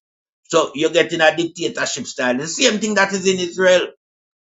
When you look at how many people in Israel called for the resignation of Benjamin Netanyahu after I went to war with the Gazian, and he's still there. He's also now being investigated for war crime.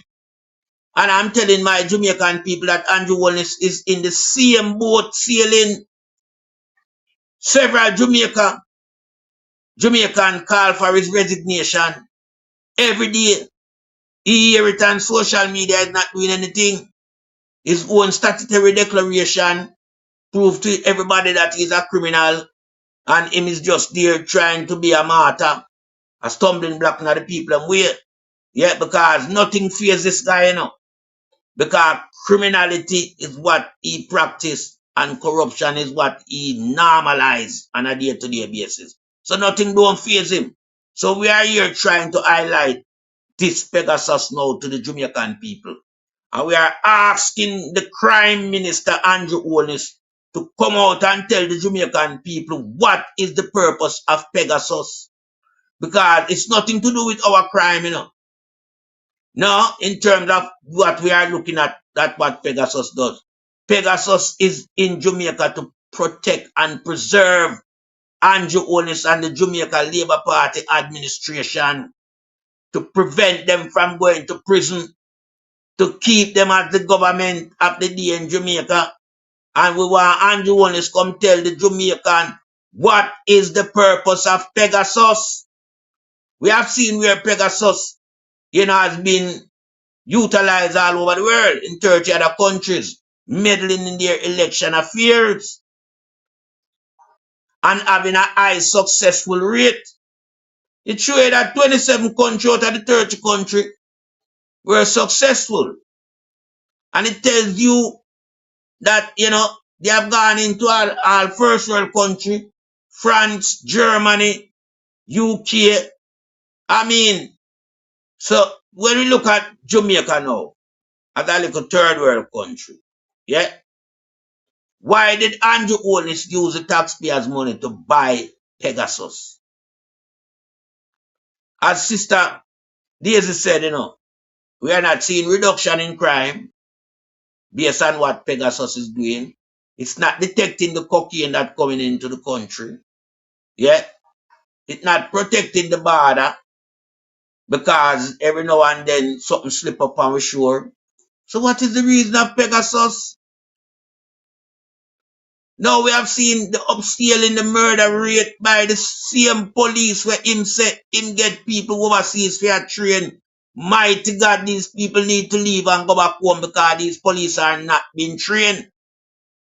So when I hear them come out and use all them terms, no, we've been training our police from way back when. And our police force was, you know, not in this deterioration that we are seeing, where our policemen are now causing homicide on a daily basis. Previously, our policemen were approachable under the whole scheme of things, whole scheme of training that was that we know always exists out by Twickenham Park and wherever they have the training camp. We used to get results from that. Now, if we are now using overseas personnel to train our police, and this is what we are seeing, it tells us that something is fundamentally wrong. And so we must not look at nothing that is coming out of Ireland where the training of our policemen is concerned. Don't look at anything coming from Israel where the training is concerned, because the Israelites that are in Jamaica are not there to train police. They are there to make sure now that the Pegasus, you know, gain momentum and is intact and in keeping with Andrew Holness and what Andrew Holness wants to achieve from Pegasus. And so I am asking the Crime Minister, because he's not a Prime Minister, come and tell the people what is the real purpose of Pegasus. Because you use the taxpayers' money to gain access of Pegasus in Jamaica. You have to get the license from the, you know, security ministry or something of that sort in Israel. You understand? So we want to know, why are you using Pegasus? Pegasus has no beneficial means towards the Jamaican. It's a destruction towards the Jamaican. And Jamaican people must now be wise to what is going on. This is not a democratic government we are having, you know. We're having a dictator government. He will use any form of poison to destroy our life in a Jamaica. And one such poison is Pegasus. And I yield back the floor. Now, Brother Ratty, I am somewhat shock and awe, right? And if we go back over the capabilities and the damage of Pegasus, right? This is really serious, and I think the truth be told, right? We don't know as it relates to why the Prime Minister chose to use this spyware. Why was it important for the Prime Minister to seek this? You see, Brother Ratty, if we go back over, let us put up this document because we want to open the line and for people who want to call and speak on this as well. Let me just go back again, right, as it relates to, okay, let me go through this and look on the capability of this thing, right? And this is what is here in Jamaica. Here it is. The Pegasus is an advanced military-grade spyware developed by the Israeli firm NSO Group, designed to combat terrorism and serious crime. It covertly infects mobile devices, iOS, Android, to perform deep root-level surveillance. I mean, even as it relates to this paragraph, I'm getting a feedback. Even as it relates to this paragraph, why would Andrew Holness, right, and Darrell Valls using this device, right, to access people's phone? Because this device have this capability. Here it is. Pegasus is an advanced military-grade spyware developed by Israeli firm NSO Group, designed to combat terrorism and serious crime. Right? It covertly infects mobile devices, iOS and Android, to perform deep root level surveillance. From once the Prime Minister breached that, or Darrell Valls breached that, whosoever they use Pegasus, this now is a constitutional breach. Once installed, Pegasus grants the operator near total control over the targeted smartphone. Its primary capabilities include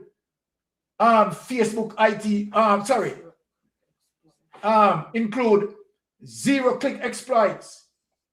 It can infect devices without any interaction or action from the user. So that means it is like a ghost, right? I mean, your phone being taken over and you don't even realize that your phone being manipulated, such as through missed calls or hidden messages on encrypted apps like WhatsApp. It's now remote extraction. It covertly extract private text messages. This is serious enough. Emails, photos, videos, and call logs. No, man, this is extremely serious, Brother Ratigan. Some serious thing we are talking about right here, so. Right? We have some serious thing. Look here. Remote extraction. It covertly extract private text messages, email, photos, videos, and call logs. Real-time eavesdropping. It can silently activate the device cameras and microphone to spy on the user and their surroundings. Remember, we heard one name, Chopper John, right? Saying that he know where certain people live on, what people are doing, all of them. No, this is serious. This is serious. Jamaica. Look. Here it is. Real-time eavesdropping. It can silently activate device camera and microphone to spy on the user and their surroundings. location tracking. It accesses GPS data to track the device location in real time. So hold on now, Brother Ratty. This could be one of the ways, right? The information passing down to might be persons who the police are pursuing, tracking them by their phones. No, these are some serious things, you know. And so then, of course, they can get you at their will. They know where you are. So then why would Andrew Holness? This is slavery. I don't know what you'd call it, Brother Ratty, if you don't have control over your privacy and someone manipulate your private space. This is an intrusion of privacy. This is serious. The government who's supposed to protect us is the government who is arming us. Now this is serious.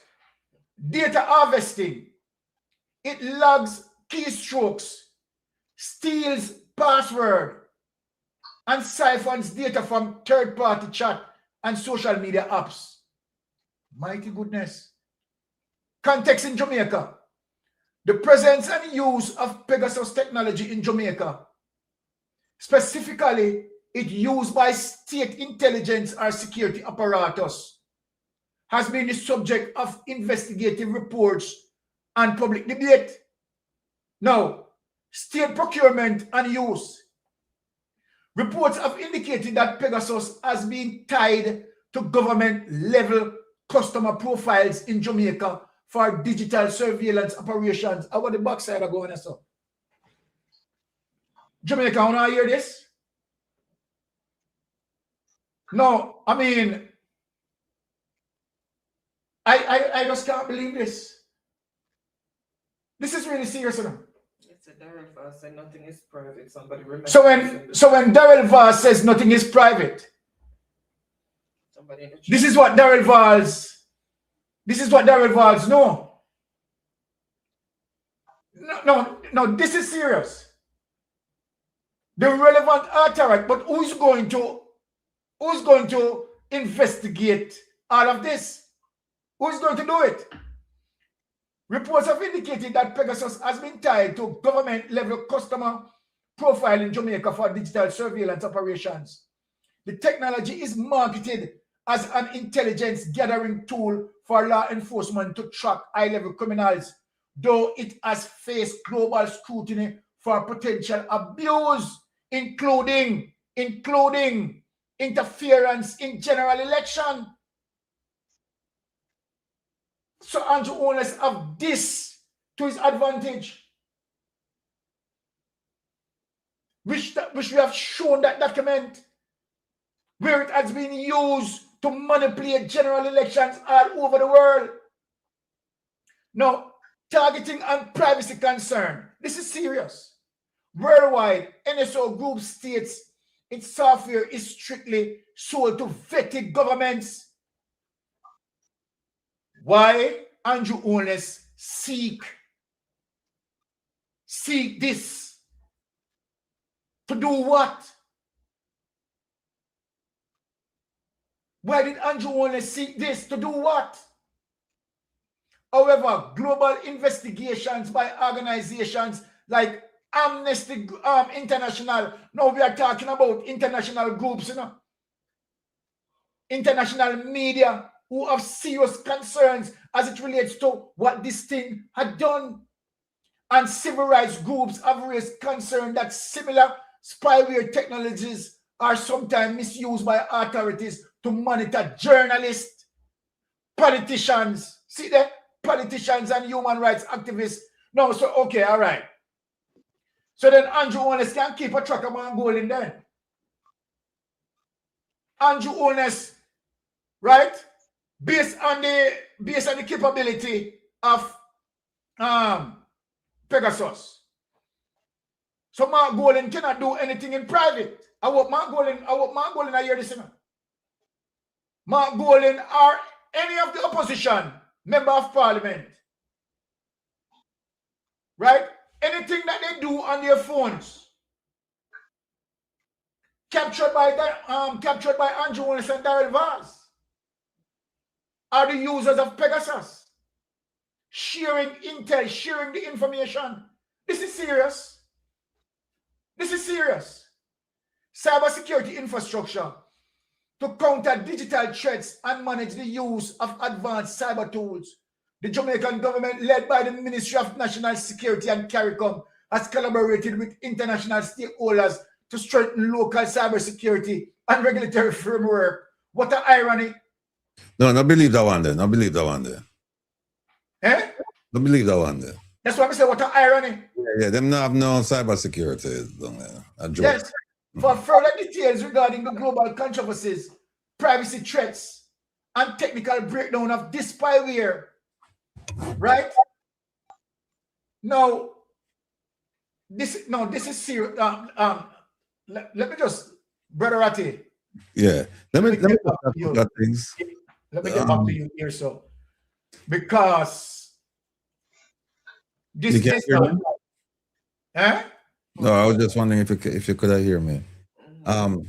Just a couple of Brother Ratty, this is a wake-up call for all of us. Yeah, just a couple of things. Yes. No system is foolproof. You have to remember, say a man make them, a man fallible. And the man who make them, the system, man and woman who make the system, them always make sure to them have a way that them can get in. Them can't leave, them can't lock themselves out. I've been exposed to a couple of ways you can get around it, but we can't talk about that. So, but there are ways that you can actually get around that system. I know of 2 ways that you can get around it. But they say I don't use them because I don't have nothing to hide. So them can't dig up all them one. But I understand the privacy concerns though, and it's real. One of the things that we're not looking at, first is we suspect that the Prime Minister has something going on there. You know, he has some kind of electronic tool, some kind of electronic device, that the system, something is going on there. Because here's the thing. There have been wanted men in Jamaica that the police have been looking for years. Can't find them. And then all of a sudden the Prime Minister come out and say, hey, I can't find anybody I want. I remember people who insulted him, they found them like that. Exactly. Right? And then again with the blogger, the supporter saying some things, it gave us the idea that they do have something. But here's something that we're not looking at. You know who have something similar? Nobody, you don't hear nobody talk about it? The Chinese. They have a system and you don't hear nobody talk about it at all because it's very quiet. But it's probably there in Jamaica. You remember a few years ago, they caught a whole bunch of Chinese, I think it's up in Cherry Gardens, with a whole bunch of electronic equipment. Yes. They never have some of the equipment, the Jamaican police, they never even know where they might look at. And if you remember, them also caught some Hungarians with some skimming devices. But remember, skimming is just one part of these people's criminal activity, and it's just one. Because remember, what these people do for a living is criminal in nature. And they sell to the highest bidder. Right now, you know that you can go on the dark web. And the same thing with them I use at Jamaica. You can get it on the dark web. In fact, you can not only get it on the dark web, you can get users. You can get people to actually do certain stuff here if you want on the dark web. You can actually go, if you want to hack into a system at Jamaica, you can actually go on the dark web and find somebody who can do it. Because what happens is that, remember, we used to look at the traditional way we look at crime is hierarchical. You know, you have one person at the top and the others flow from the top and then come down and it broad at the base. When it comes to cyber criminals, it's flat. They're independent contractors. So you will hire somebody and you hire them for a particular purpose. And they don't need to know. They don't want to know. Like you buy the system. They don't want to know what you're going to do with it. You come, you pay your money, you get your system and walk you through it, and they're gone, never to be seen again. And this is the nature over the last decade or so. It's like you find that a lot of the criminals and the criminal activity, the ones who are smart, it's flat. So that if you catch one person, you don't know the whole story because that person only know a little piece. You have to catch, if there are 10 people involved, you have to catch all 10 of them. And remember now, a lot of criminal activity, people don't even see each other physically. A lot of this is online and the dark web. And the other thing, the last thing I want to say is this.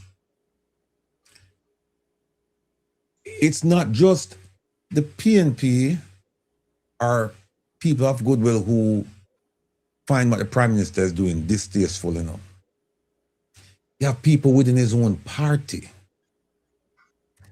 And why you think them can't come out and say things? Why you think them can't? The Prime Minister, the one thing we can't accuse him of is being an idiot. We can't accuse him of being that. We can accuse him of being crafty. We can accuse him of use all kind of C words to describe him. But the one thing that we can't use and say is that this man is an idiot. And so what happened, he already, I think when he got into office in 2016, he made a pledge that, listen, I plan to stay right here for a good little while. I plan to stay for a good little while. And start sow the seeds and things start happen. And people will not, and I mean, if you talk to people to Mystic, and people will tell you things, but they won't come out and say it. You know, they will tell you one thing, but then, you know, when the rubber meets the road, them do something else. Why? Because everybody have some kind of secrets down there, and those secrets, people know them. People know them. And so if you have a system like that, you're not only going to use it against the other side, because remember now, you know, one of the worst threats you can have, you know, is insider threats.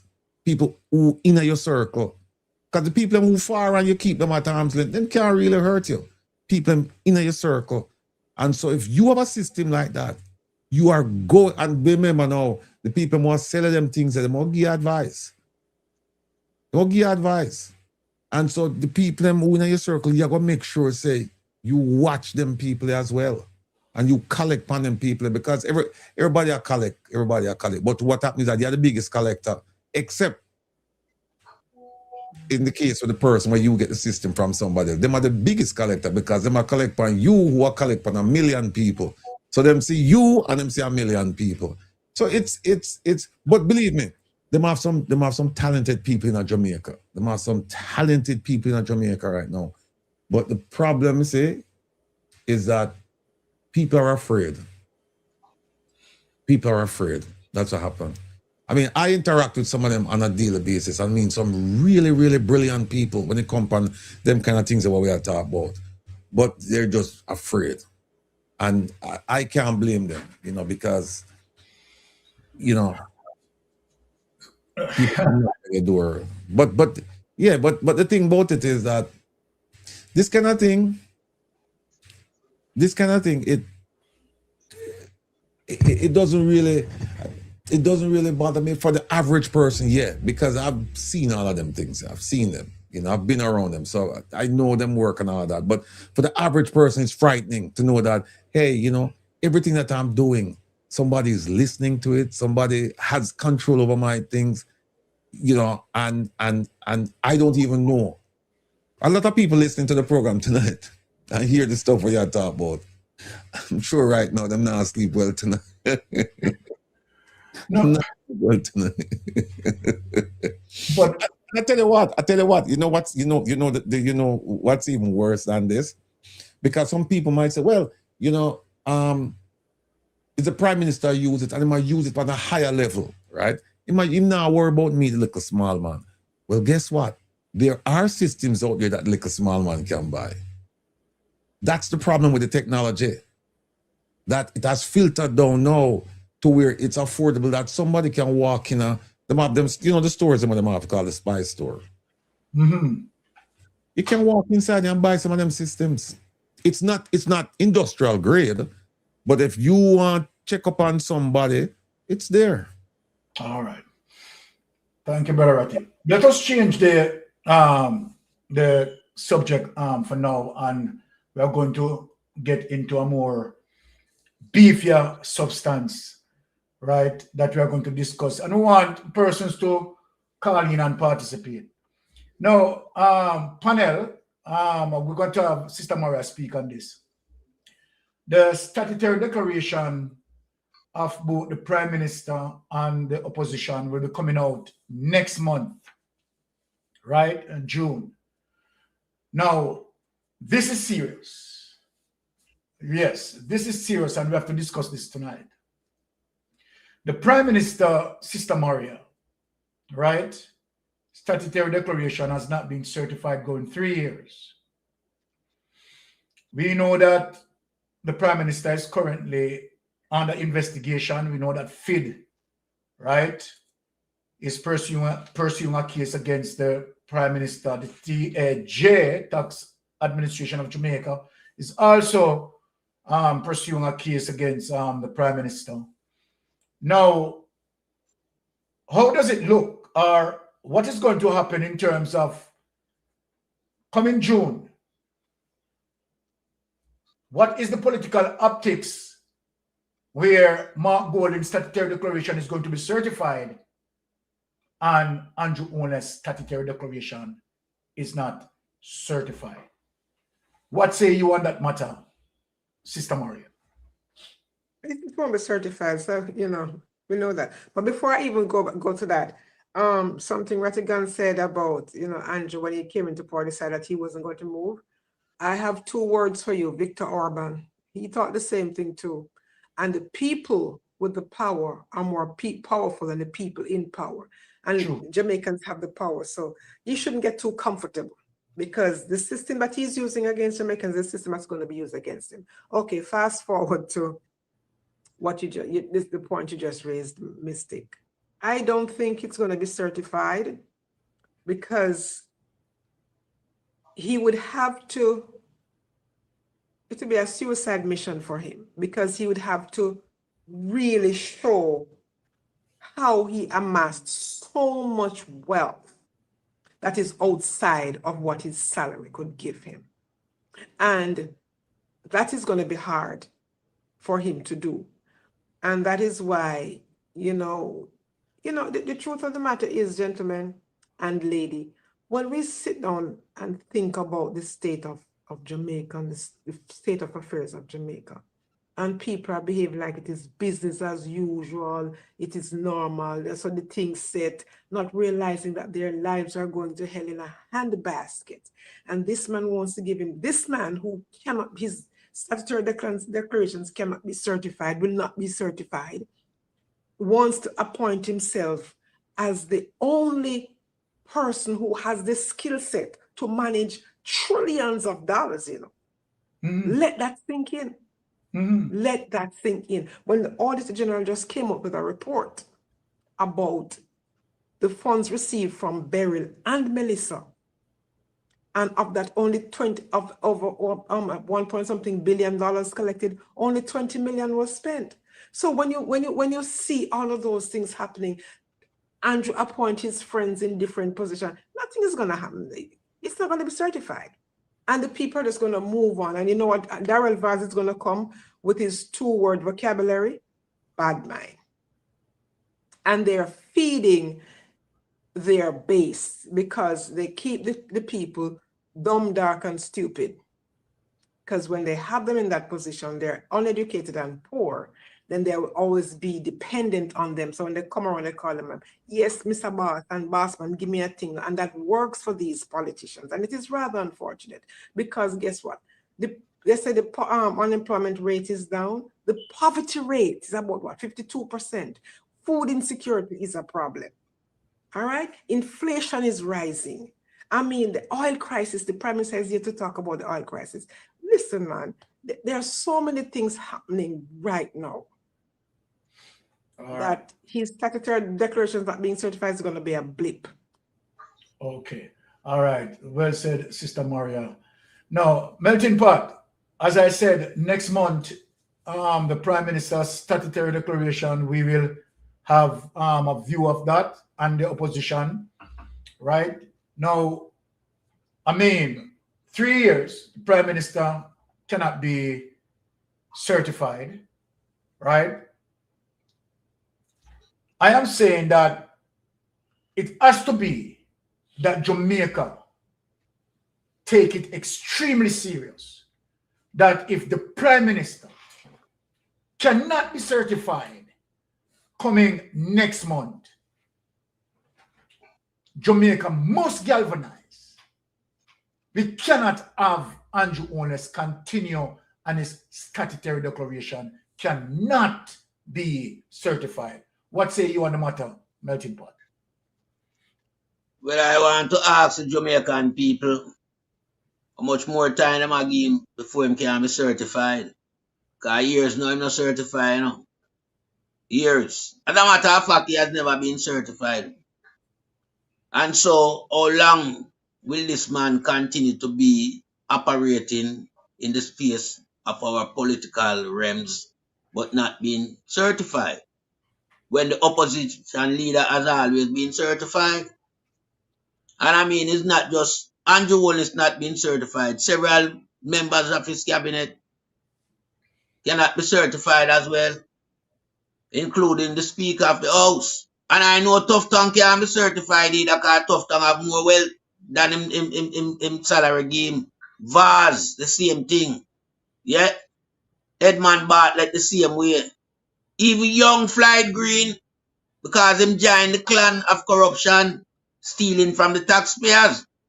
Just look, the other day, 870 million from RADA. So a lot of these men from the Jamaica Labour Party will not be certified, but more so the Prime Minister. Him can't certify none at all. And we should not have an uncertified leader in charge of the country, because that is bad news for the country and a whole. Yeah? We have to look at our elected representative as people that should be transparent and people that we should hold account when they are not being, transparent in terms of what they have. They can't, solidify how they get it. Because they don't get it through the right means. They get it through illicit enrichment. That means corruption, nepotism, cronyism, all type of things. Yeah, and you can't have a leader of a country who find himself firmly in the trench of corruption. Because when you have that, the whole place going full and infested with corruption. And under Andrew administration, that's what Jamaica has become, a corrupted island in various activity participating on an international scale. So our thing gone abroad, Yeah. And it's a shame. And it's an indictment by the leadership of the Jamaica Labour Party that the entire world knows that the head of the party is a criminal activist who cannot be certified. And I yield back the floor. All right. I want to put Brother Ratty up. But before I put Brother Ratty up, right, I am going to lay out some facts. Because as it relates to the power of the DPP, right? And of course, the Jamaica Constabulary Force, as it relates to the Constitution, right? Giving the Jamaica Constabulary Force its power to investigate, right? Any criminal activities that are to be investigated. Now, this is what we face with Brother Rattigan. Andrew Holness administration that cannot give account for $3 trillion. We have just seen what is coming out of the PAC meeting as it relates to the Auditor General findings.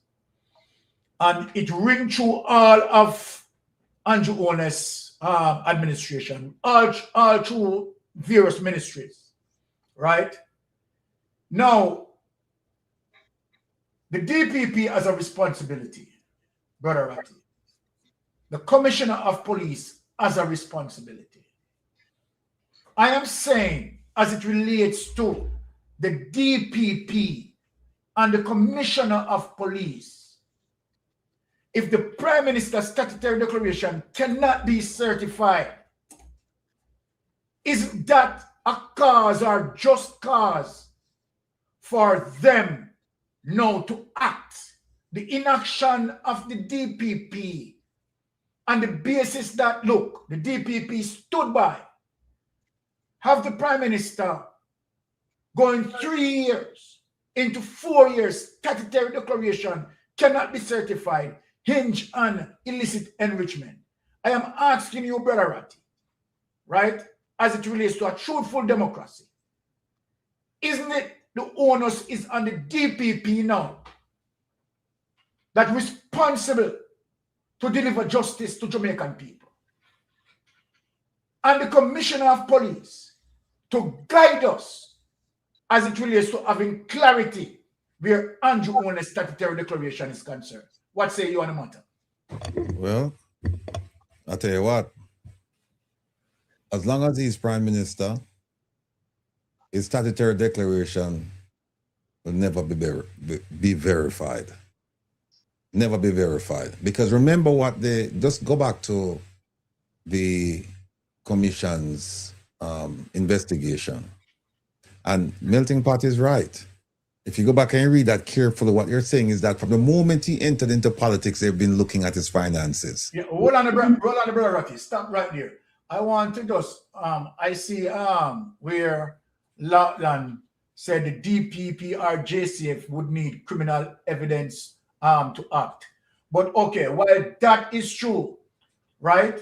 Now, one has to understand that, okay, all right, you talk about due diligence, but Ratty, isn't that there also equally a term in law, right, that justice delayed? Is justice denied. Justice denied. Mm-hmm. And in Andrew Holness' circumstances, based on what Lautland is saying, isn't that 4 years is now a protracted period that due diligence would have now been exhausted? You are the legal man, Brother Ratty. Here is Lautland saying that the DPP or the JCF would need criminal evidence to act. They have all the evidence. All the evidence is there.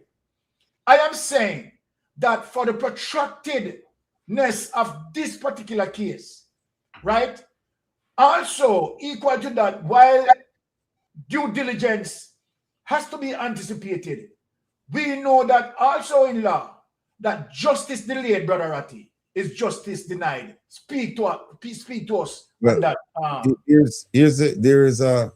There's a fly in the ointment. I know what that fly is. That fly is FID. Because remember, the case got transferred from the commission over to FID, and then the Prime Minister went the other way, and he's in court right now, and then there is no fixed date. I don't think they have a fixed date for a hearing. So that thing is just languishing over there. And I remember what Dennis Strong said. He said, I don't know what's going on, and they try and keep me away from it, and they just do whatever they're doing, which is what? Nothing. They're doing absolutely nothing. And the Prime Minister is fine with that. He's fine with that. And hold on, Brother Ratty, because I want to reason with you. All right. I am just want your state of mind in terms of the scenario that I'm going to create. As it relates to FID, Brother Ratty, and the Prime Minister is the Prime Minister. The Prime Minister holds the highest office in the land. Now, to have a dark cloud like this over the Prime Minister's head. Now, as it relates to FID, do you believe, I am just asking you for your opinion because we don't have the facts. Do you believe, Brother Ratty, that if FID have anything to vindicate the Prime Minister, or TAJ has anything to vindicate the Prime Minister, they would have done it? Or I mean, to say, okay, all right, we need to remove the cloud, the dark cloud over the Prime Minister. The Prime Minister needs to have his life. This has been hung over the Prime Minister for God he knows when, for 4 years, going 5 years. And we cannot continue to have this way down over the Prime Minister. This need to have some clarity. I am saying, if FID at this particular time did have any sort of, evidence, RTAJ of any evidence to vindicate the Prime Minister, do you believe that they would have come out and give the Prime Minister that clarity? What say you on the matter? Did somebody say Pegasus? I hear somebody say Pegasus. I wonder who said Pegasus. But here's the thing. The thing is, you have Mocha. And you raise a good point. You raise a very good point that we often overlook. And that is, the commission made a referral to TAJ. Because remember, several of his companies declared nil taxes, which is a criminal violation. Tax evasion is a criminal violation. And we don't see anything coming out from TAJ. No, TAJ could move independently of FID or any other law enforcement agency, because that is a taxing thing. And look, it's you either commit tax evasion or you didn't.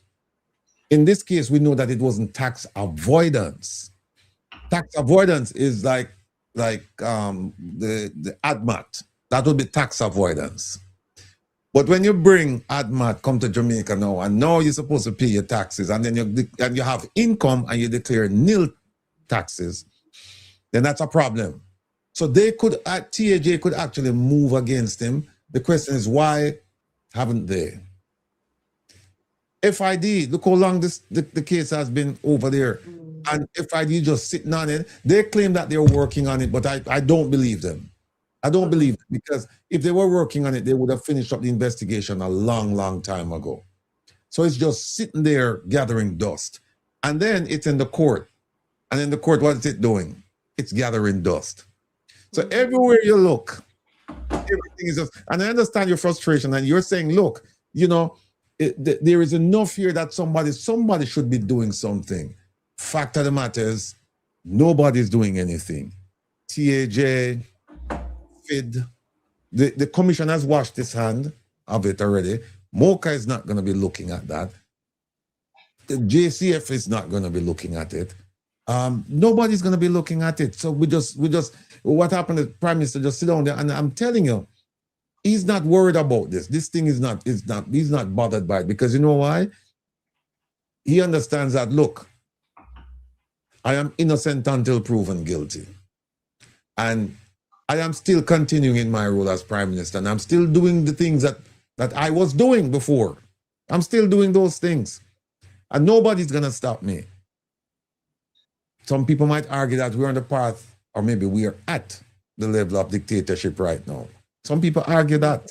I hear the argument every day, So I hear your Mystic, and I know the frustration.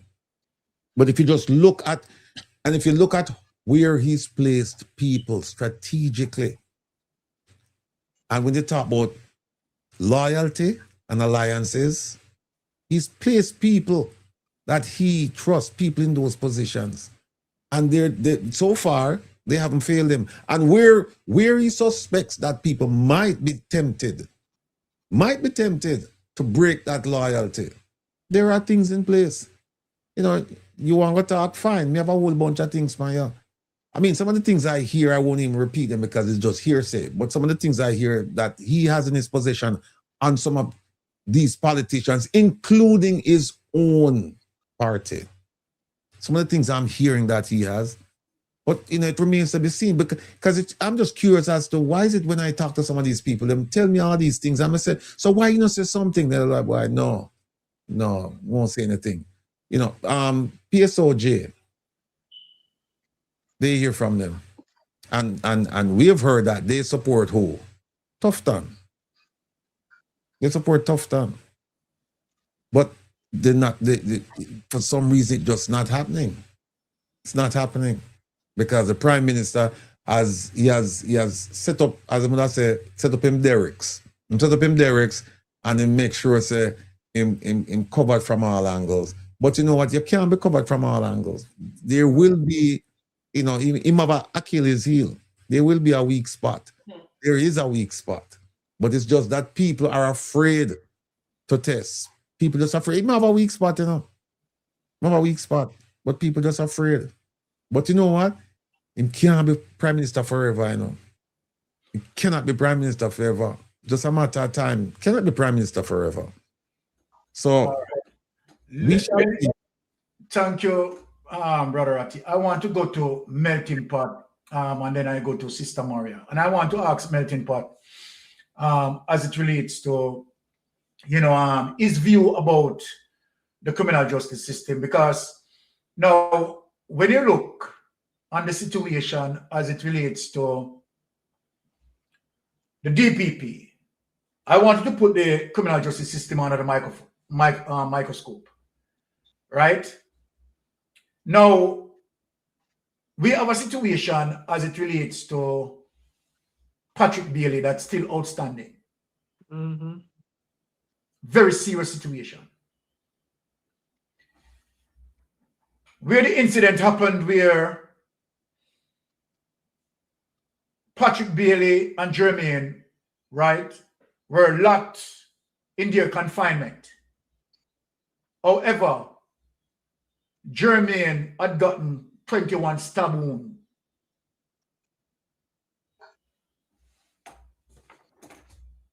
And a shot to the forehead.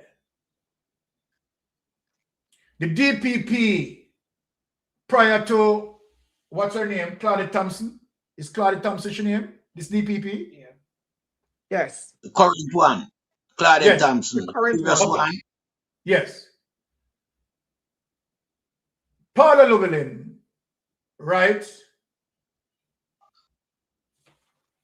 I mean, tutor Claudia Thompson, right?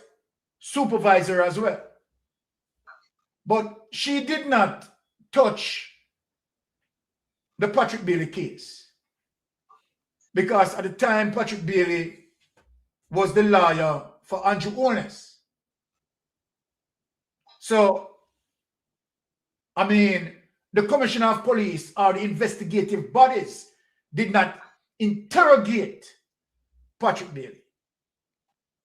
So put that aside. I'm showing you one part of the thing because I want you to zoom in now the DPP. Now, let us bring forward to Andrew Holness. Andrew Holness have been allowed to get away with a lot of things, including his statutory declaration, right? Not being certified and cannot be certified. The DPP is the person who sits at the pinnacle of the prosecutorial arm. I am saying that the DPP inaction, the Commissioner of Police inaction, had emboldened the criminals to not only get away with their crimes, but believe that they can continue with their crimes. I am also saying that the DPP and the Commissioner of Police, they are complicit as it relates to the level of criminality taking place in Jamaica. What say you as it relates to what I just stated where the DPP is concerned? Well, I'm saying that, you know, everything you just outlined is 100% correct. Because, I mean, the criminal justice system in Jamaica is not working. Where, you know, justice is concerned.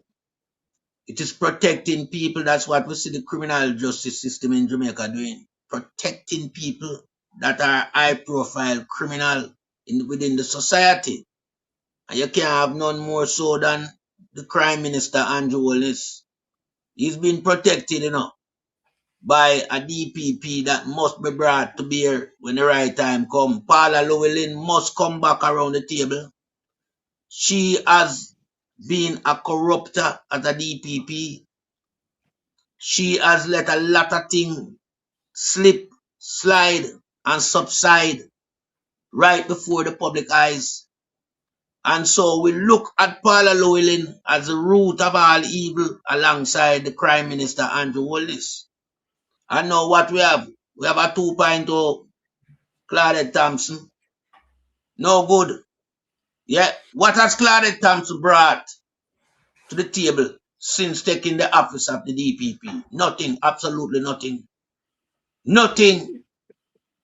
When she just come in the seat, you know, a few little things were triggered, but just triggered. It never went further.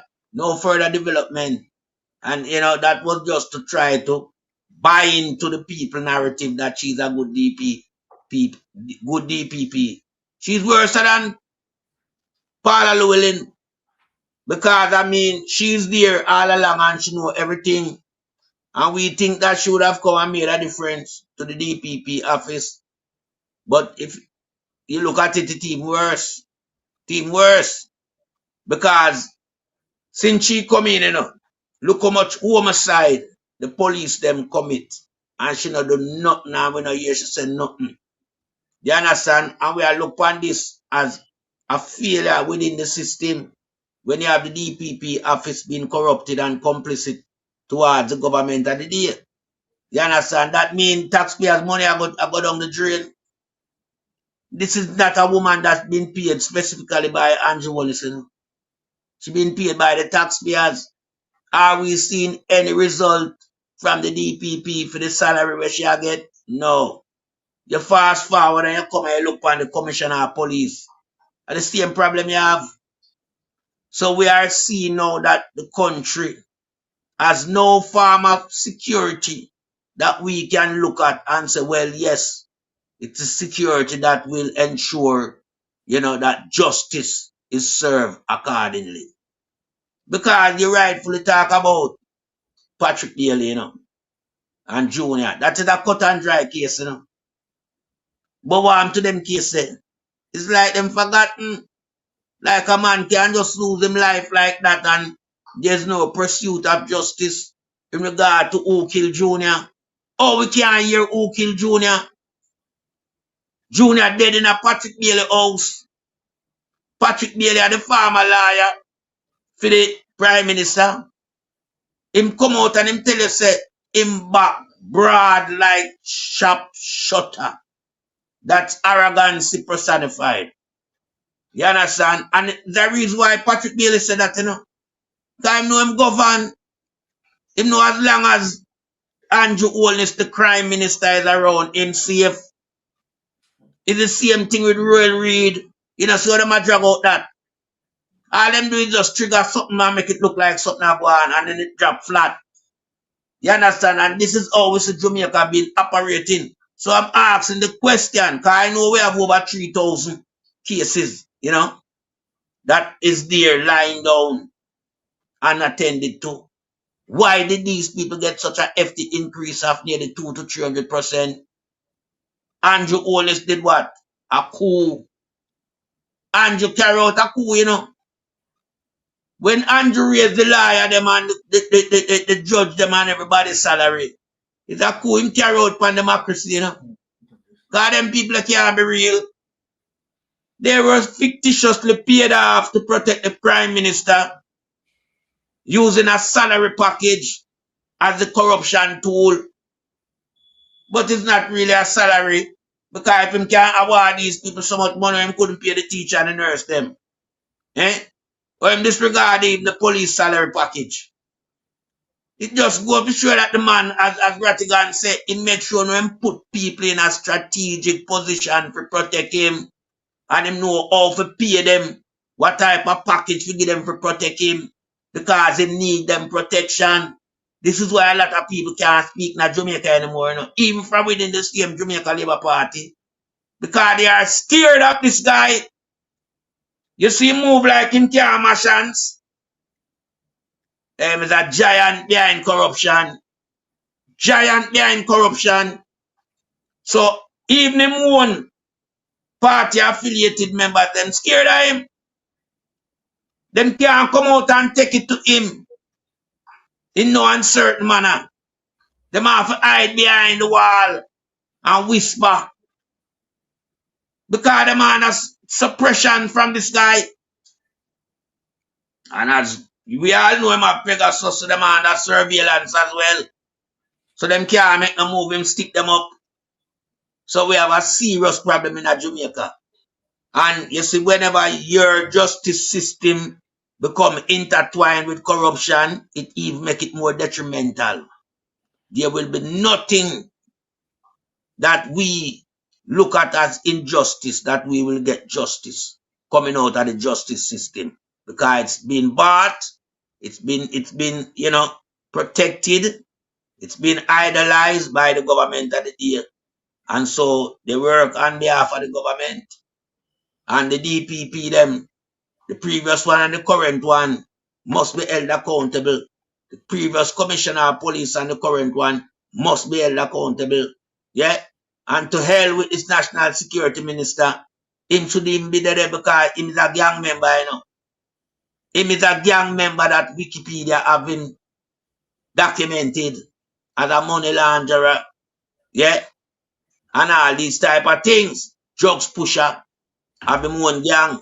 So we are looking at the justice system from the Minister of National Security to the Commissioner, to the DPP, to even the law enforcement officer them now.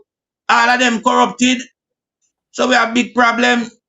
But the fact of the matter is that these people are now being made to look ordinary. You can't call them no justice minister, no this, that, no nothing.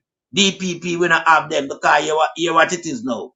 You have a prime minister go around, for the past 4 years and can't certify, and them just sit down and fold them on. You have high profile cases where they on them desk that can't get solved. Yeah? And we are talking about high profile murder like Gabriel King when getting throat slash. Yeah? Then they can't solve, You know, hear nothing. At the first place in the whole world where so much crime are committed and there's no conviction. No conviction. And we have to ask the question, why? But yet still them get razor pay with it. Them people not see that broad daylight in front of the eye. Say Andrew pay of the people. We not see the whole of the judge and the lawyer, them and the DPP and the commissioner them for go prison. Them for go prison when the right time come.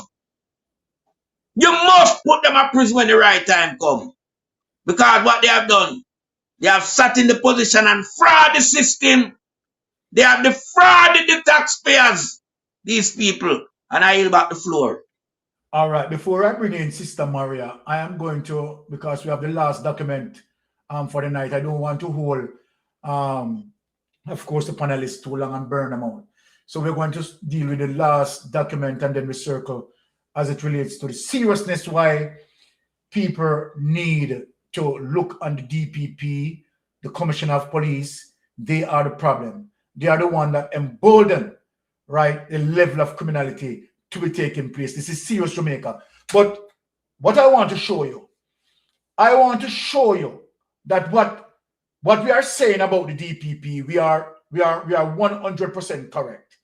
I am going to show you an example of the DPP in St. Lucia, in St. Kitts, as it relates to how that DPP did not sit and wait, or don't sit and wait until things drawn out and so forth, and you're not hearing nothing from the DPP, you're not hearing nothing from the Commissioner of Police. Look on this DPP. And then I go to Sister Maria, right? And then I go to Brother Ratigan and close out with Melting Pot.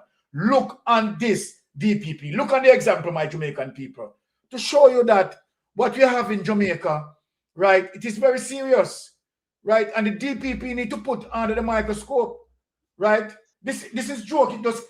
This cannot be continuing, right, as just the business of the day. No, look at this, Jamaica people, right? This is St. Kitts DPP, and this is a perfect example of what we are talking about, right? And this is one of the reasons why I am saying that the DPP and the Commissioner of Police, they are the ones, you understand, that embolden Andrew Holness to commit and continue to commit, right? Know that criminality has been normalized in Jamaica, normalized. And we have to push out the DPP and the Commissioner of Police. You understand? I mean, they need to go. They need to go. They are non-performance. Now look at this. St. Kitts Nevis DPP filed charges against 9 defaulters under Integrity in Public Life Act. Now look at this. Here's the DPP, right? I respect this DPP. Respect him a lot. Director of Public Prosecution, St. Christopher and Nevia Adlai Smith. And this DPP put down his feet. So when I am saying that the DPP need to take charge of the level of criminality that is going on, the Commissioner of Police need to take charge. Now look at this. Basrat St. Kitts Nevis Director of Public Prosecution, right, DPP, Adlai Smith has filed charges against 9 defaulters under the Integrity in Public Life Act, taken under the Integrity in Public Life Act, Cap 22.18 as amended. 2 public officials have been omitted and 1 extension granted per the list published. DPP Smith enforcement action is a follow-up to an initial press release issued on January 11, 2024. So this was done in January 11, 2024. And public officials who failed to meet the filing deadline on 26 January 24. What these people have done, far lesser than what Andrew Holness, right, and members of his cabinet had done, you know. What these officials had done, far lesser than what Andrew Holness and his cabinet, members of his cabinet had done. And look at this now. In a press release dated February 1st, 2024, DPP Smith advised as the DPP, open quote, let me open quote him. This is now Mr. Smith is talking. And hear what he said. He said, as the DPP, I, the DPP, like Paula Llewellyn, like Claudette Thompson, I am tasked with upholding the rule of law and ensuring the highest standard of integrity among public officials, end quote. Adding, open quote. The DPP is talking again. As of today, the deadline for compliance with the mandatory declaration requirements has passed. It is with regret that we note several public officials have failed to meet this obligation, omitted an extension from the list. Now, open quote, the DPP still speaking. In accordance with earlier warnings, now the DPP is talking now. When we talk about due diligence, the DPP exercise due diligence, right? And give them time. Now the time run out. And as it relates to what Lachlan said earlier, the DPP now is using that justice delayed, right, is justice denied. And so then this DPP is saying that he is not going to delay justice. Here is what this DPP is saying.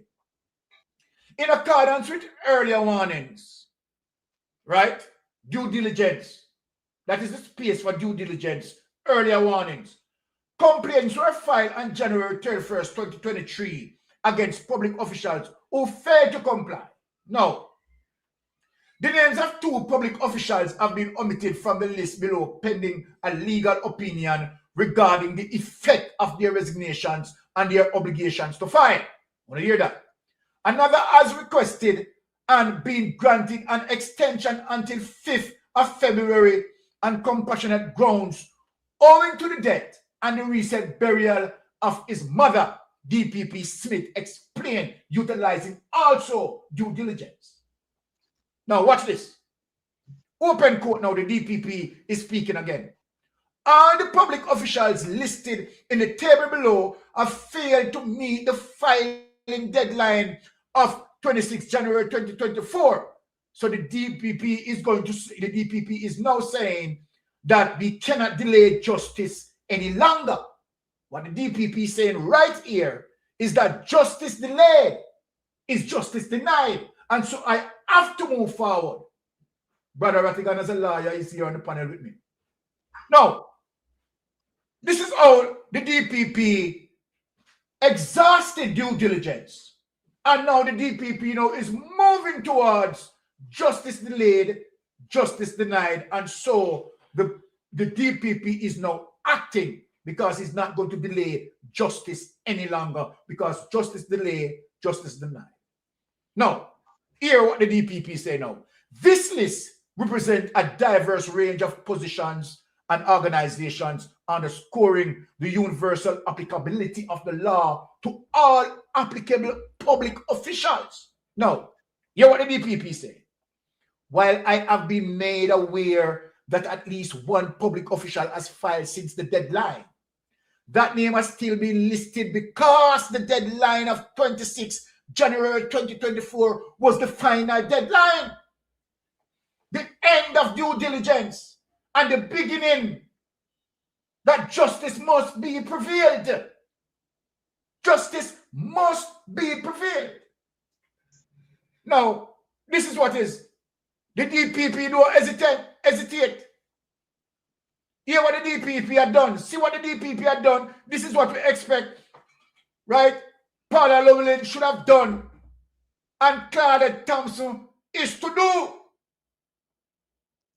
Paula Llewellyn should have done this in the past. However, she has not done this. And now you have her protege who is to do this, and she's not doing it. Now, summons are presently being prepared by the court registry and will be served in due course. The DPP press release announced. Now look at this. Here's the name that the DPP put out. The DPP exposing them. Number 1, Honorable Fitzroy Eddy, Magistrate Judiciary.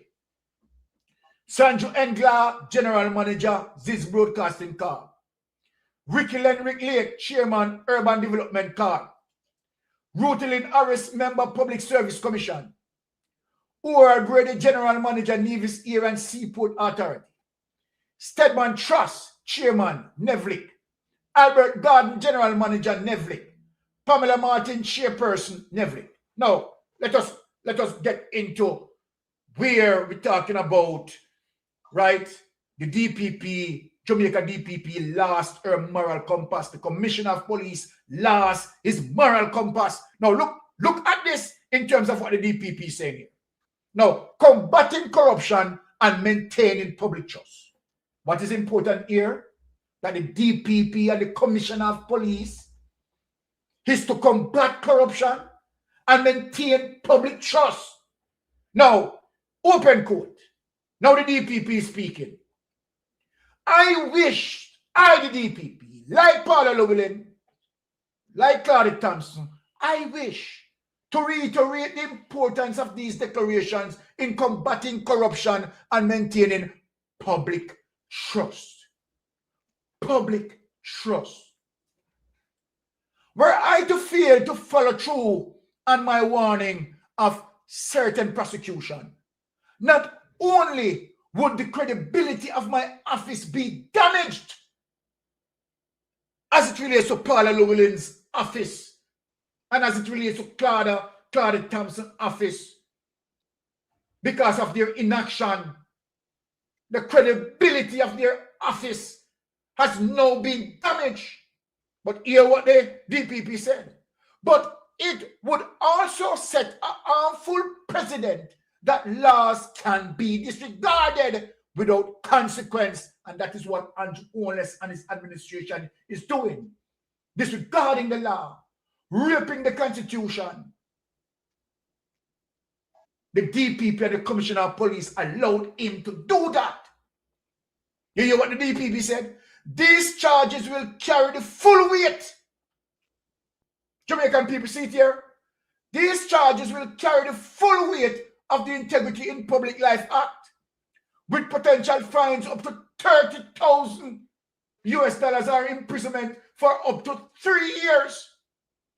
This should serve as a stark reminder of the seriousness with which the federal government viewed non-compliance with this law. And we have Andrew Holness going 4 years statutory declaration, and we are talking about that if this June comes and the Prime Minister's statutory declaration is not being certified, it is just 9-day talk. We are joking Jamaica. Now, according to DPP Smith press release, open quote, DPP speaking, while it was not my desire that any should perish by way of prosecution, the DPP office is compelled, let me speak this, the DPP office is compelled to enforce the law to preserve the integrity of our public institutions. Take that away, only let me go to Sister Maria. Take that away. The DPP office is compelled to preserve the integrity of our public institution. Let us put Sister Maria on the big podium there. Sister Maria. Yeah, that is how the Sister Maria, true Westminster style of government operates, not the champagne. Okay, I've been seeing this. Yeah, you know. What is your summary of our DPP and the Commissioner of Police? But she's following in the footsteps of the previous Director of Public Prosecutions, Paula Llewellyn. And it cannot be that taxpayers are paying her to hold power to authority, hold them accountable, and to protect the interest of the Jamaican people, and that is not being done. And, you know, going back to what you were saying earlier about since Andrew Holness came into office, he has been lying. He has been lying to the Contractor General before it became, because it was the Contractor General that became the Integrity Commission. And the Integrity Commission has been kneecapped by the government. You know, they're not funding them. So they're basically operating with a skeletal staff and a little bit of, you know, with very little money to run their office. And the hypocrisy of Andrew Holness is this. If this was Mark Golding as Prime Minister and his statutory declaration is not certified, Andrew would abandon Jamaica. Period. Full stop. Because remember what he did to Richard Azan for less than this.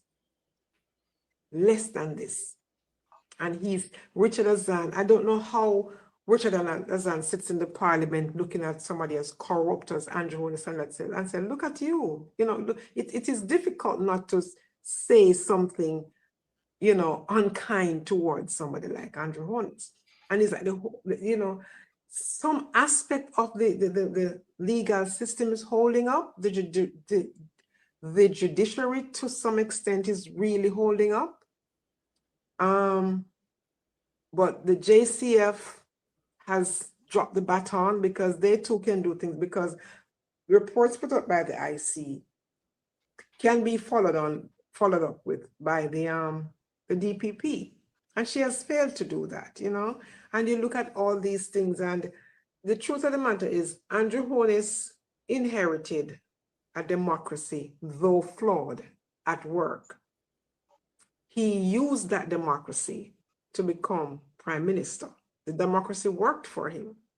And now that the democracy has worked for him, he now sees everything wrong with that democracy.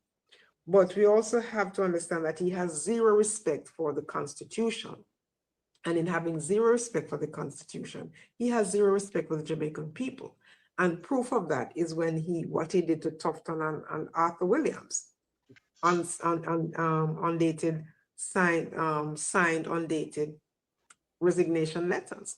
And you fast forward to all the things that he did now with NIDS, the opposition had to take him to court on that. And the people of Jamaica won. Now he has NARA, and he's just taking all this power to himself. No other prime minister has ever done that. And the DPPs prior to Paula Llewellyn did their jobs. They weren't afraid of anybody. But these DPPs seem to be behaving as though they're being paid by out of one of Andrew Holness's 28 bank accounts, when it is taxpayers' money that lines his pocket, and it's taxpayers' money that that is being used to pay them. So we pray for the day that the people will stand up, because Andrew and his administration are pushing the people and pushing them. One day they're going to push back, because you cannot keep pushing people and not expect them to retaliate. It's going to happen. It is going to happen. And the two concerns I have is that the way he's behaving now, because remember when Jamaica was locked out of the international financial market, well, Andrew Holness was leader of government business, and now he's prime minister, and the same behavior, the same approach to the governance of the country happened then as it is happening now. And the other thing I fear is that Jamaica may become another Haiti. And we really have to pray that it doesn't, and that some aspect of the governing structure in Jamaica holds up civil society, the private sector, the people of Jamaica, the opposition, or the collective opposition, really stand up and try to rescue the country from the corrupt Andrew Holness administration. Well said, Sister Maria. Let me go to Brother Rattigan, because Melting Pot will be hankering for us tonight. Now, Brother Rattigan, you have seen I make a solid comparison as it relates to the St. Lucian DPP, right? In the interest of integrity and preserve the office.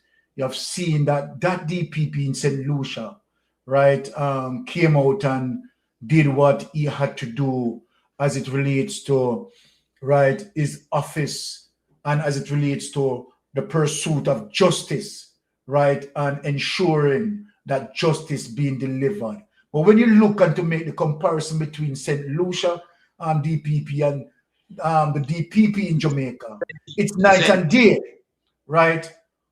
How do you summarize this DPP as it relates to, the normalization of criminality in Jamaica?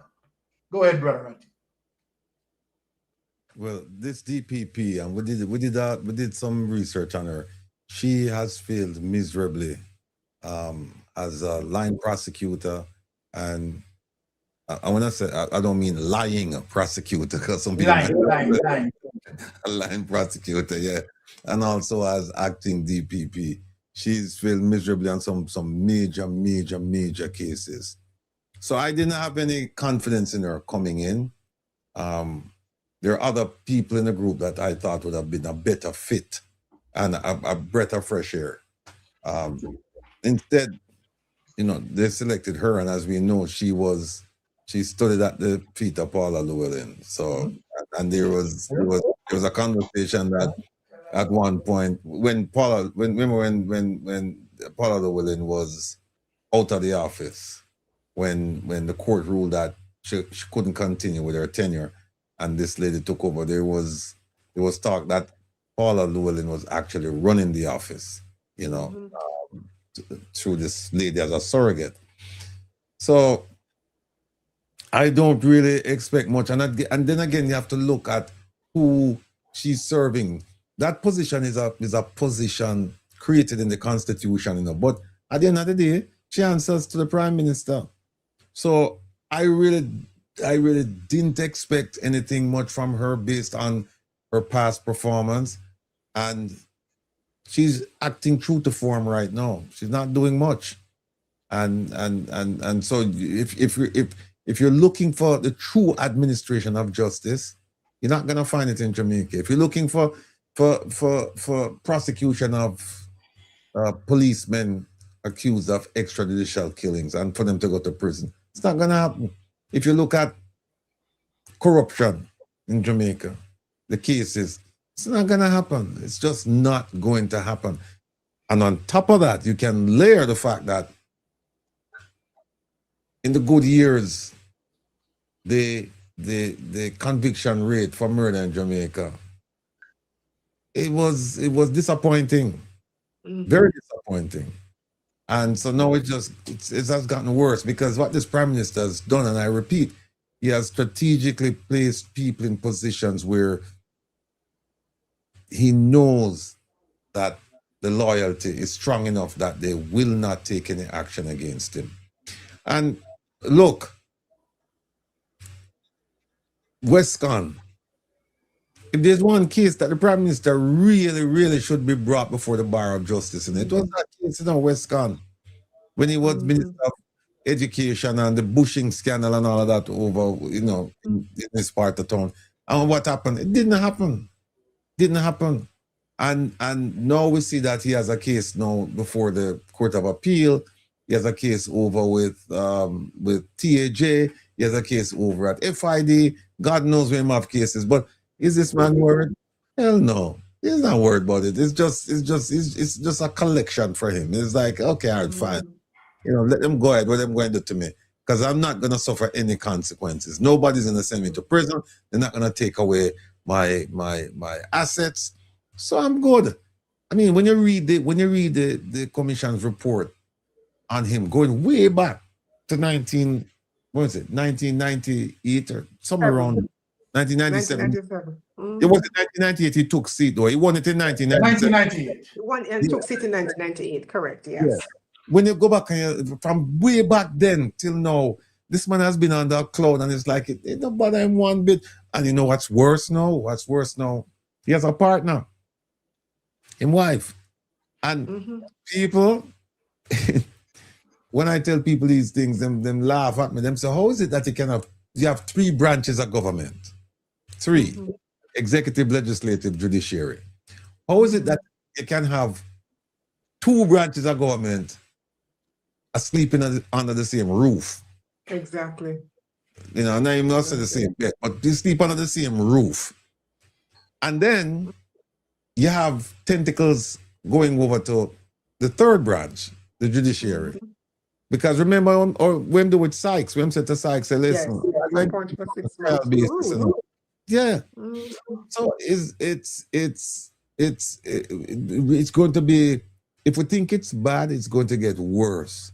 It's going to get worse because these reports compiled by the Auditor General, they're only going to get worse when it comes to corruption. And look, this wasn't one, to show you how them people are so bare-faced. This wasn't like one of the normal audits, where the Auditor General would, should announce and say, yeah, this is on my agenda. 6 months from now, I'm going to come over to your office and I'm going to do an audit. This was one where she announced that I'm doing it real time. Real time. Real time. Everybody, she come out and said that everybody knew, and them still mess up. Well, and them not mess up. them do them need for do. So, Mystic, I tell you what, I'm optimistic by nature, and I want to be hopeful, but I feel bad for my people in Jamaica. I feel bad. I wish I could have done more for help them, because God knows them need the help. They're in dire straits right now. There's really no good news coming out of Jamaica. When I say good news, I'm talking about on the economic front.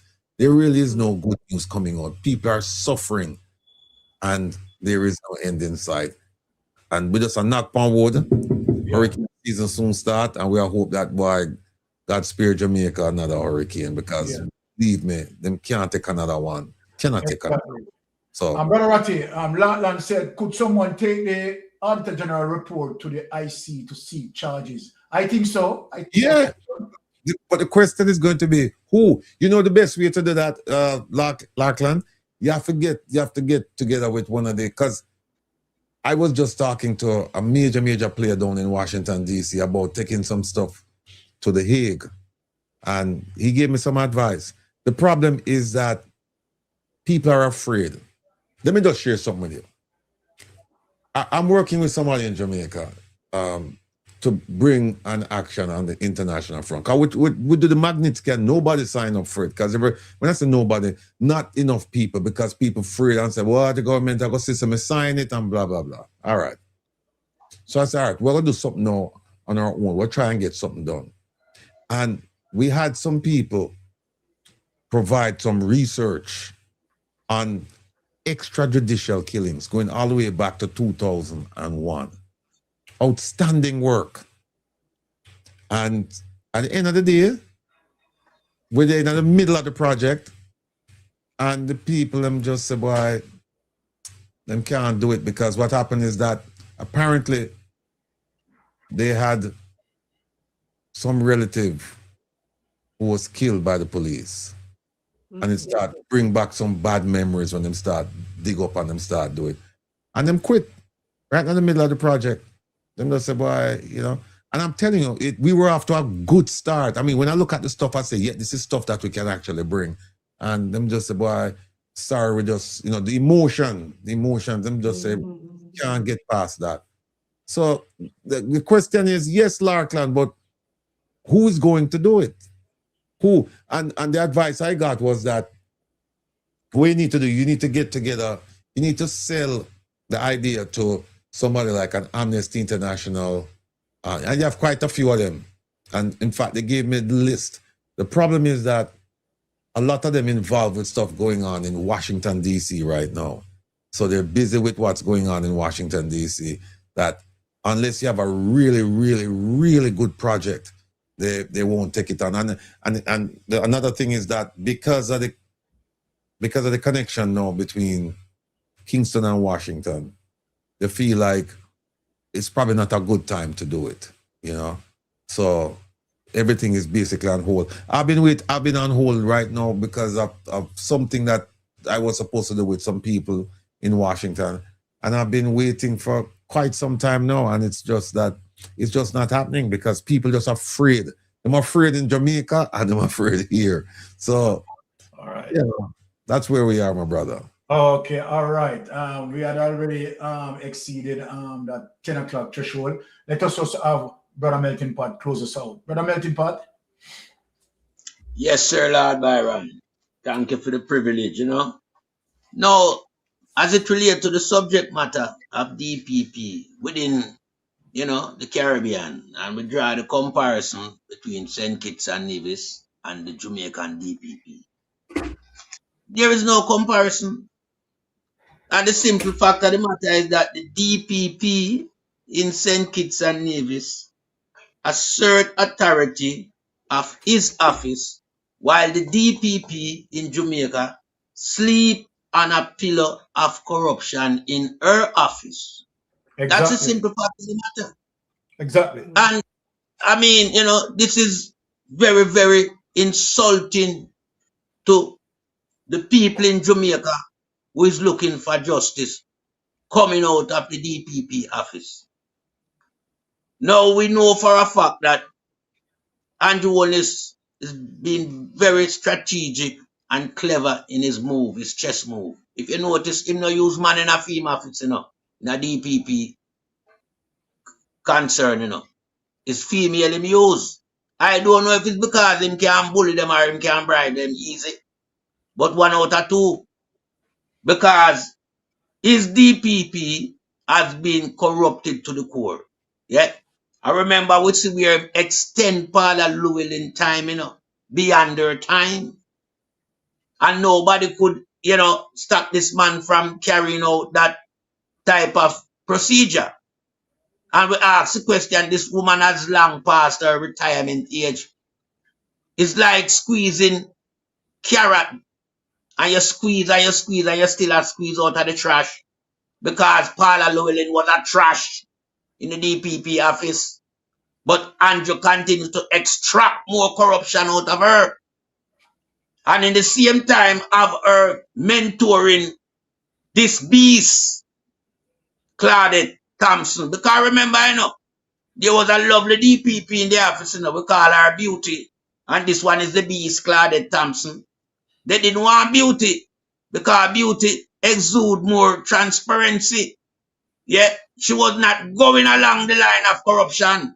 And they know that. You notice them get her out. Them get her out because she was in line to Paula Llewellyn, you know.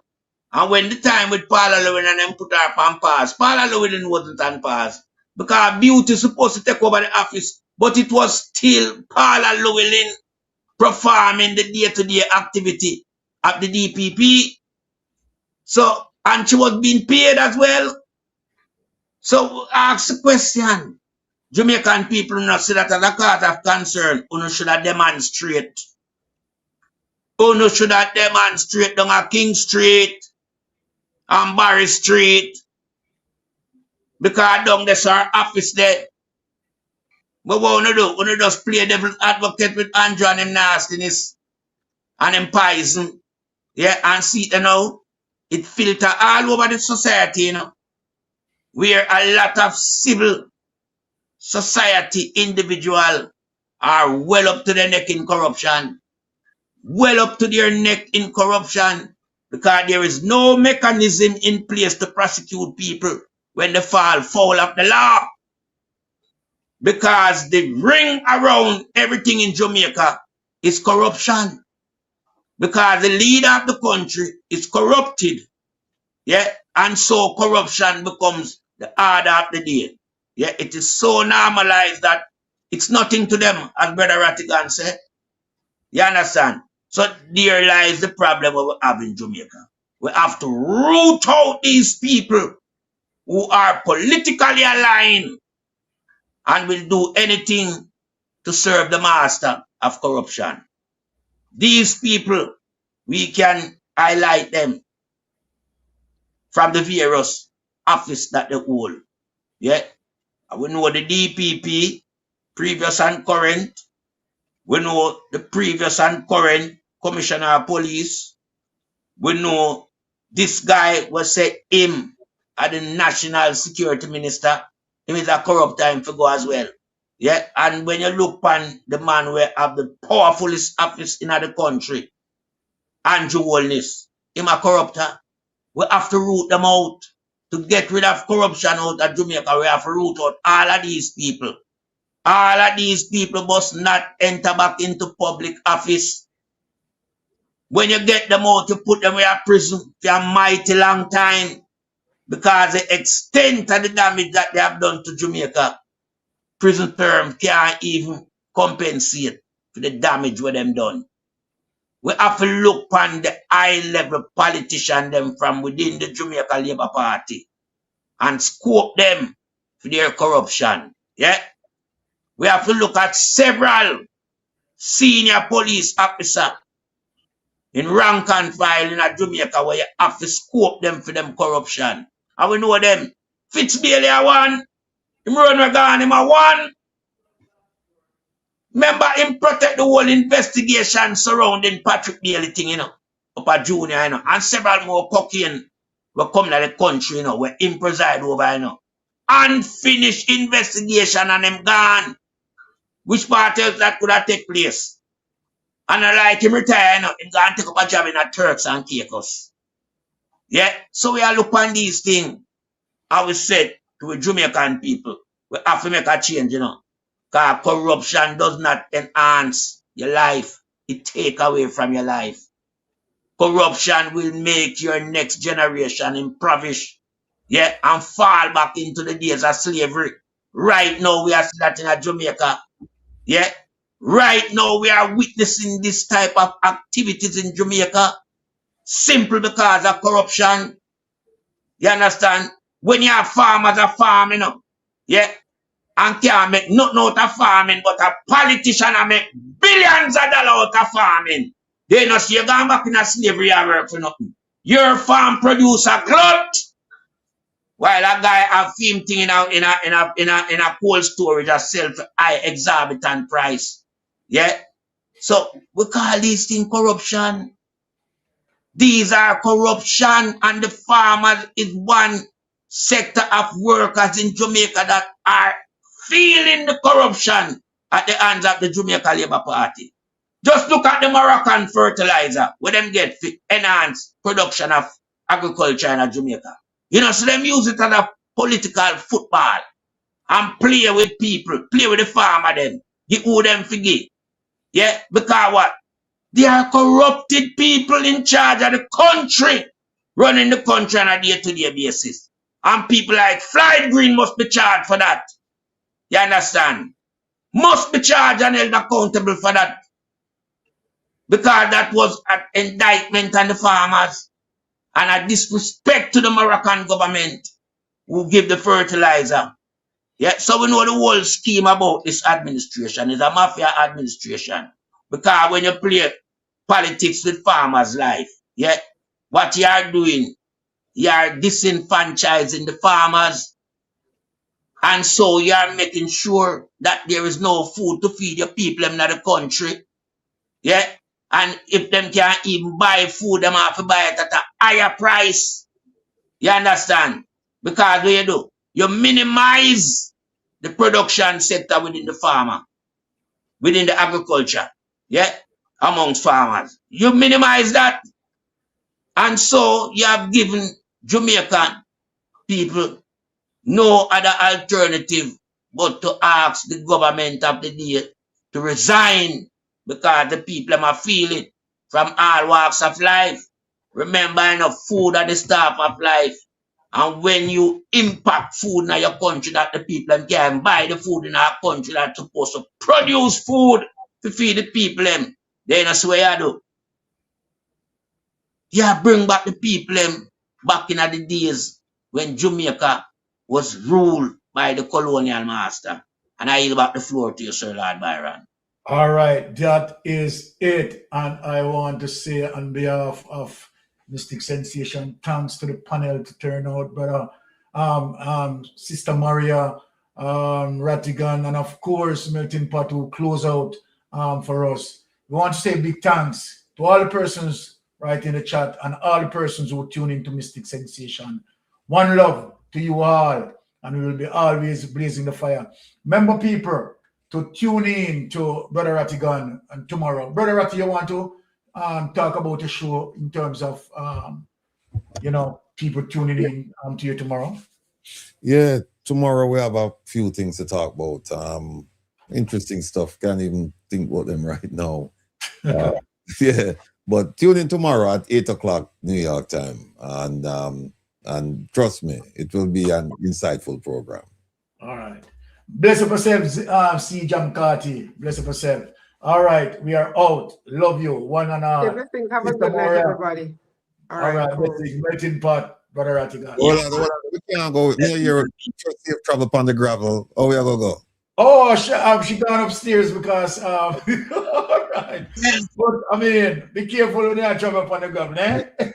I don't know the terminology, so I understand, but all right, yeah. Well, and Maria always tell the people them to walk with and safe travel upon the gravel. Just that. One love. Blessings, blessings. We are out. Love you all. All right.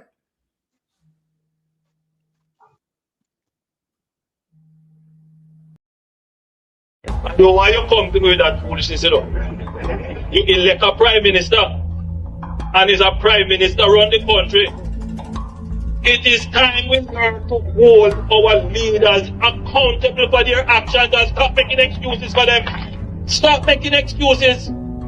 Otherwise, go elect the people who really run in the country. And I don't want the right start that stupid argument. Hold the people you elect accountable and stop making excuses for them.